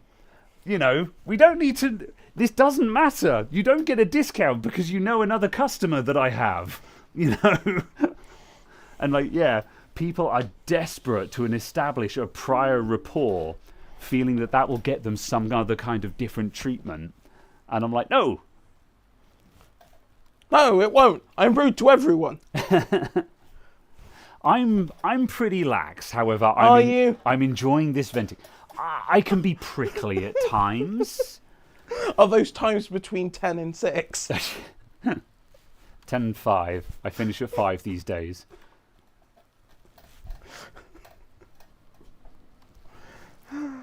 I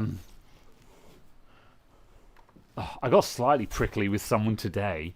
I went out at like 20 past 12 to go and get lunch, and I left the shop and was walking across the road, and someone was coming toward me making eye contact. I was like, uh-oh. And they were just like, oh, I was just coming to see you. And I was just like, oh, I'm just stepped out on lunch. I'll be like 5 minutes. I'm just going to Tesco and back, kind of thing, you know. And I keep walking because I'm just like, I'm not in the shop, therefore I'm not at work.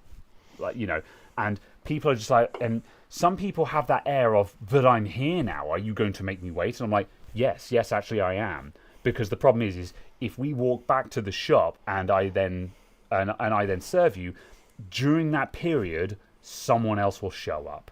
And now I have to serve them. And then someone else will be in. No, when I'm going on lunch, I'm walking out that door. And once I'm out the door, I'm on lunch now. I don't take an hour out. It's as long as it takes me to go to Tesco, buy lunch, and come back again. You know, so I do that. I come back and he's sort of hanging around, you know. It's just like, my guy, just go and visit another shop or something, you know. I'm sure you can burn 10 minutes somewhere else in the high street. Anyway, so I come back and I'm just, and he's like, oh, yes, hi. And I'm just like, oh, okay, yeah, just give me a sec to get my door open, you know. And so I start opening the door and I walk in and I'm starting to just like put the latch on the lock and take down my back in 5 minutes time. And he's already at the door with his hand on the handle. And I'm like, my guy, give me a moment to get my door open, you know. And so I start doing that and I open the door and I'm like, all right, cool. How can I help you? I say, walking up to the counter and putting my stuff down. And he's like, you've got my laptop. I'm ready to pick it up. I'm like, okay, cool, right. I'll just go get it. And I pick up my lunch stuff and start carrying it back. And he's like, I can come back in a minute. And I'm like, I don't need you to come back in a minute. I need you to give me 30 seconds to get through the door, my guy. You know? It's just like, ah! This is therapeutic for me. Start copy. Are you doing it the correct way around? As in I'm backing up, not restoring. Yes. Are you? Yes. Good. Jule for July. No. Ah, yes. It's the 52nd of the 3rd month. Wait a minute. Okay. Right, that is backing up. Yes, I want you to make the folder. That's backing up. No, it's not.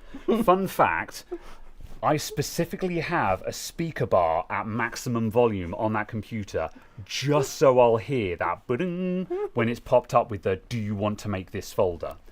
Because before that time, the number of times I came back an hour later to find that it hadn't started because it was stuck on the, do you want to make the folder that you've selected screen. So I bought a speaker bar and put it at high volume so I would hear it as I walked away and be like, oh, yes, please continue. So instead of just turning that setting off... Is there a setting for it? Probably. Whatever. Well, also whatever. Shut up, you're not the boss of me. No! If I was, there would be significant improvements in this place. Drastic changes. You need to have a smash thing room. Did you call him my guy? No, but I find calling people my guy extremely funny. My dude. My current methods are just saying my guy or my brother in Christ, you know. Let's go back to Facecam because, yeah, there's nothing to see right now. Now we're going off the bench. Ah! By screws. There's going to be so many comments of people saying stop screaming into the mics this week. That screw is there. Nope, that's a piece of plastic that's broken off from somewhere. Nope, doesn't matter. I have spares. That's too big. There is a spare. Right, what was I doing? Okay, I was going to wipe this down. That's why your mother has to cook your books. Yes. Yep. Or calling customers viewers from beyond the veil. Yeah. It has done. Yeah. You have successfully backed up to the desktop all 500 kilobytes.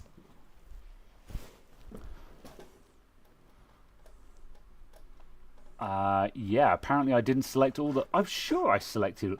Maybe I clicked on that instead... Oh, sure I selected all of them. Alright, whatever. Run that again, I guess. Yeah, that's fine. There's no SSD in it. Cool. Alright. Anyway, yes. Watchers from Beyond the Veil. Am I cooked? Yeah. Also, it's an SSD. Why, did I say at SSD or something? And SSD. A solid SSD. An ATM machine. An AND machine. It's not a NAND machine, it's an AND machine. A USB bus. I've got more. If you have multiple buses and one of them is the one for the USB, is it in fact the USB bus? It's the bus that the USB is on. Or is it the US bus?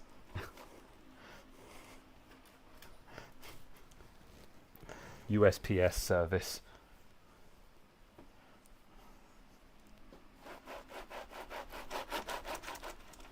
Yes. United States Postal Service service. Yes. Some of these can be grammatically correct. Can they? Yes. The service provided by the United States Postal Service, the United States Postal Service's service, Fair enough. has been subpar. It has not delivered on expectations. Fair enough. God damn it. I like the Oxford comma. Right, anyway. Okay. Anyone who uses PIN number or PAT testing annoys me. Oh, the problem is, those are really common ones. Yeah. Exactly. Yeah. Please enter your PIN. Yeah, you just got to say, please enter your PIN. Please enter the Full PIN. stop. Or please enter your digits. A bento box is basically box. Yeah. Your pi number. Your at machine. All right. Yeah. Have these items been PAT tested? No. I don't... no, I'm not required to PAT test them. I mean, you probably are. No. Yes, they've been PAT tested. I mean, you're probably required to test them. In the same way... Actually, no, they're not, because these chargers are double insulated. So they don't need to be tested. That was the rules in 2014, anyway. If the power supply for the device is double insulated, it does not need a PAT test. A PA test, sorry. A PAT?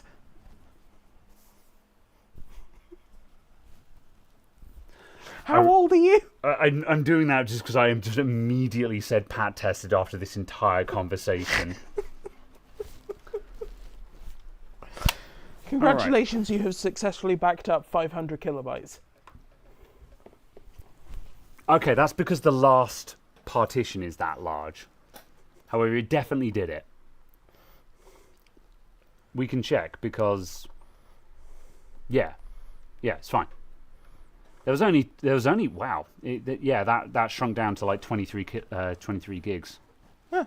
So there we go. Fine. And now there is, that is good. It did overwrite them. I had a horrible feeling there were now going to be 2 backups in that folder. Good. Right, this one was doing a firmware update. Yeah. What's the stream timer on? I have no concept of what day it is right now.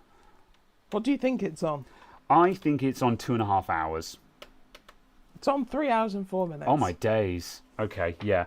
That I was kind of getting that vibe. I was just like, I feel like it's time to leave. I feel like we've outstayed our welcome. I feel like we're going to wrap up, folks. Okay, thanks for coming. Goodbye. But yeah. It's been nice What's seeing you. next Goodbye. week? Next week. Next week we won't be here. No, will we be here? We won't be here, will we? Won't we? Well, we're going to Goodwood this week, right? On the Thursday. Yeah. And today is Saturday. Yeah, but like next Saturday, we're not away on Saturday, are we? Correct. Yes. We will be here. We will be here on Saturday. Yeah. With Si. Okay, Si will be here as well. Help me out here. I was just trying to work out if you knew what day of the week it was. I was lost. What are we doing next week, Caradog? We're doing Si. No, wait, hold on. Si is here joining us on stream. All right. Twitch is on Thursday. You will not be twitching on Thursday. No, I will not be twitching on Thursday. I will be, because we're going to Goodwood. Yes. And I can't imagine that you'll be home Yeah, even if I were, I'd before about 10. Yeah, even if I was, I'd be... Oh, balls, I just picked up a screw and dropped it, and I don't know whether I dropped it on the way or not. Nope. I think you dropped it on the floor. Yeah, on the way. Okay, fine, I'll get another one. There are many much. Right. No stream on Thursday. There will be a Twitch stream tomorrow. I think I'm going to start Minish Cap. I was playing Zelda Link's Awakening. Had a really good time, and I really want to play Minish Cap, so I'm going to start playing Legend of Zelda Minish Cap. Is that the Game Boy one? That's the Game Boy Advance one. Yeah. It's a bit of an oddball one that doesn't get enough love. However, Game Grumps have been playing it recently, and I've been watching their playthrough, and I'm like, I've only played this game once, and I was like, this is a really good one. Yeah. You know, Didn't they get a remake on the Switch? No, Link's Awakening got remade for the Switch. I thought there were two they redid. Oh, okay. Yeah, no, the Minish Cap has not had a remake. Yeah, okay. I think. Yes. To go back to what we're doing. Yeah, Link to the Past is due a remake, because that's one. A Link to the Past is like the most famous. Link to the Past is the most famous Zelda after the N64 Zeldas. Was it a Wii U one? Link to the Past was the Super Nintendo one. So like that was the first Zelda that actually got serious traction. Oh. So yeah. Which was the one that was Okay, so you got Zelda 1 on the NES, Yeah. Zelda 2 on the NES that people don't talk about because Zelda 2 was crap. Zelda 3 is a Link to the Past on the Super Nintendo. Okay. Zelda 4 is Link's Awakening on the Game Boy. Okay. And then Zelda 5 is Ocarina of Time on the N64, which is the famous one, Okay. if my memory serves Which me. is the one that you played on stream and you were wondering whether you should mod in 3D camera or not. And has a ghost girl riding a wolf or something. Oh, that's like my sole I see. memory of it. That would and have a graveyard. Yeah, that would have been Twilight Princess. Oh, okay. Yeah, Twilight Princess is GameCube. Okay. Or possibly Wii. Very well. Must have been Wii. Yeah. So yeah. Spirit Track. We don't talk about the DS games. Yeah. So yeah, do a stream for Goodwood. I don't know about a stream. There might be some bonus content. So yeah. Also, Studio, are you all right? Okay. Anyway, right. GameCube, Wii, and Wii U. Fair enough. Cool. I think we're done here. Thank you everyone for tuning in. See you soon. Bye. Goodbye.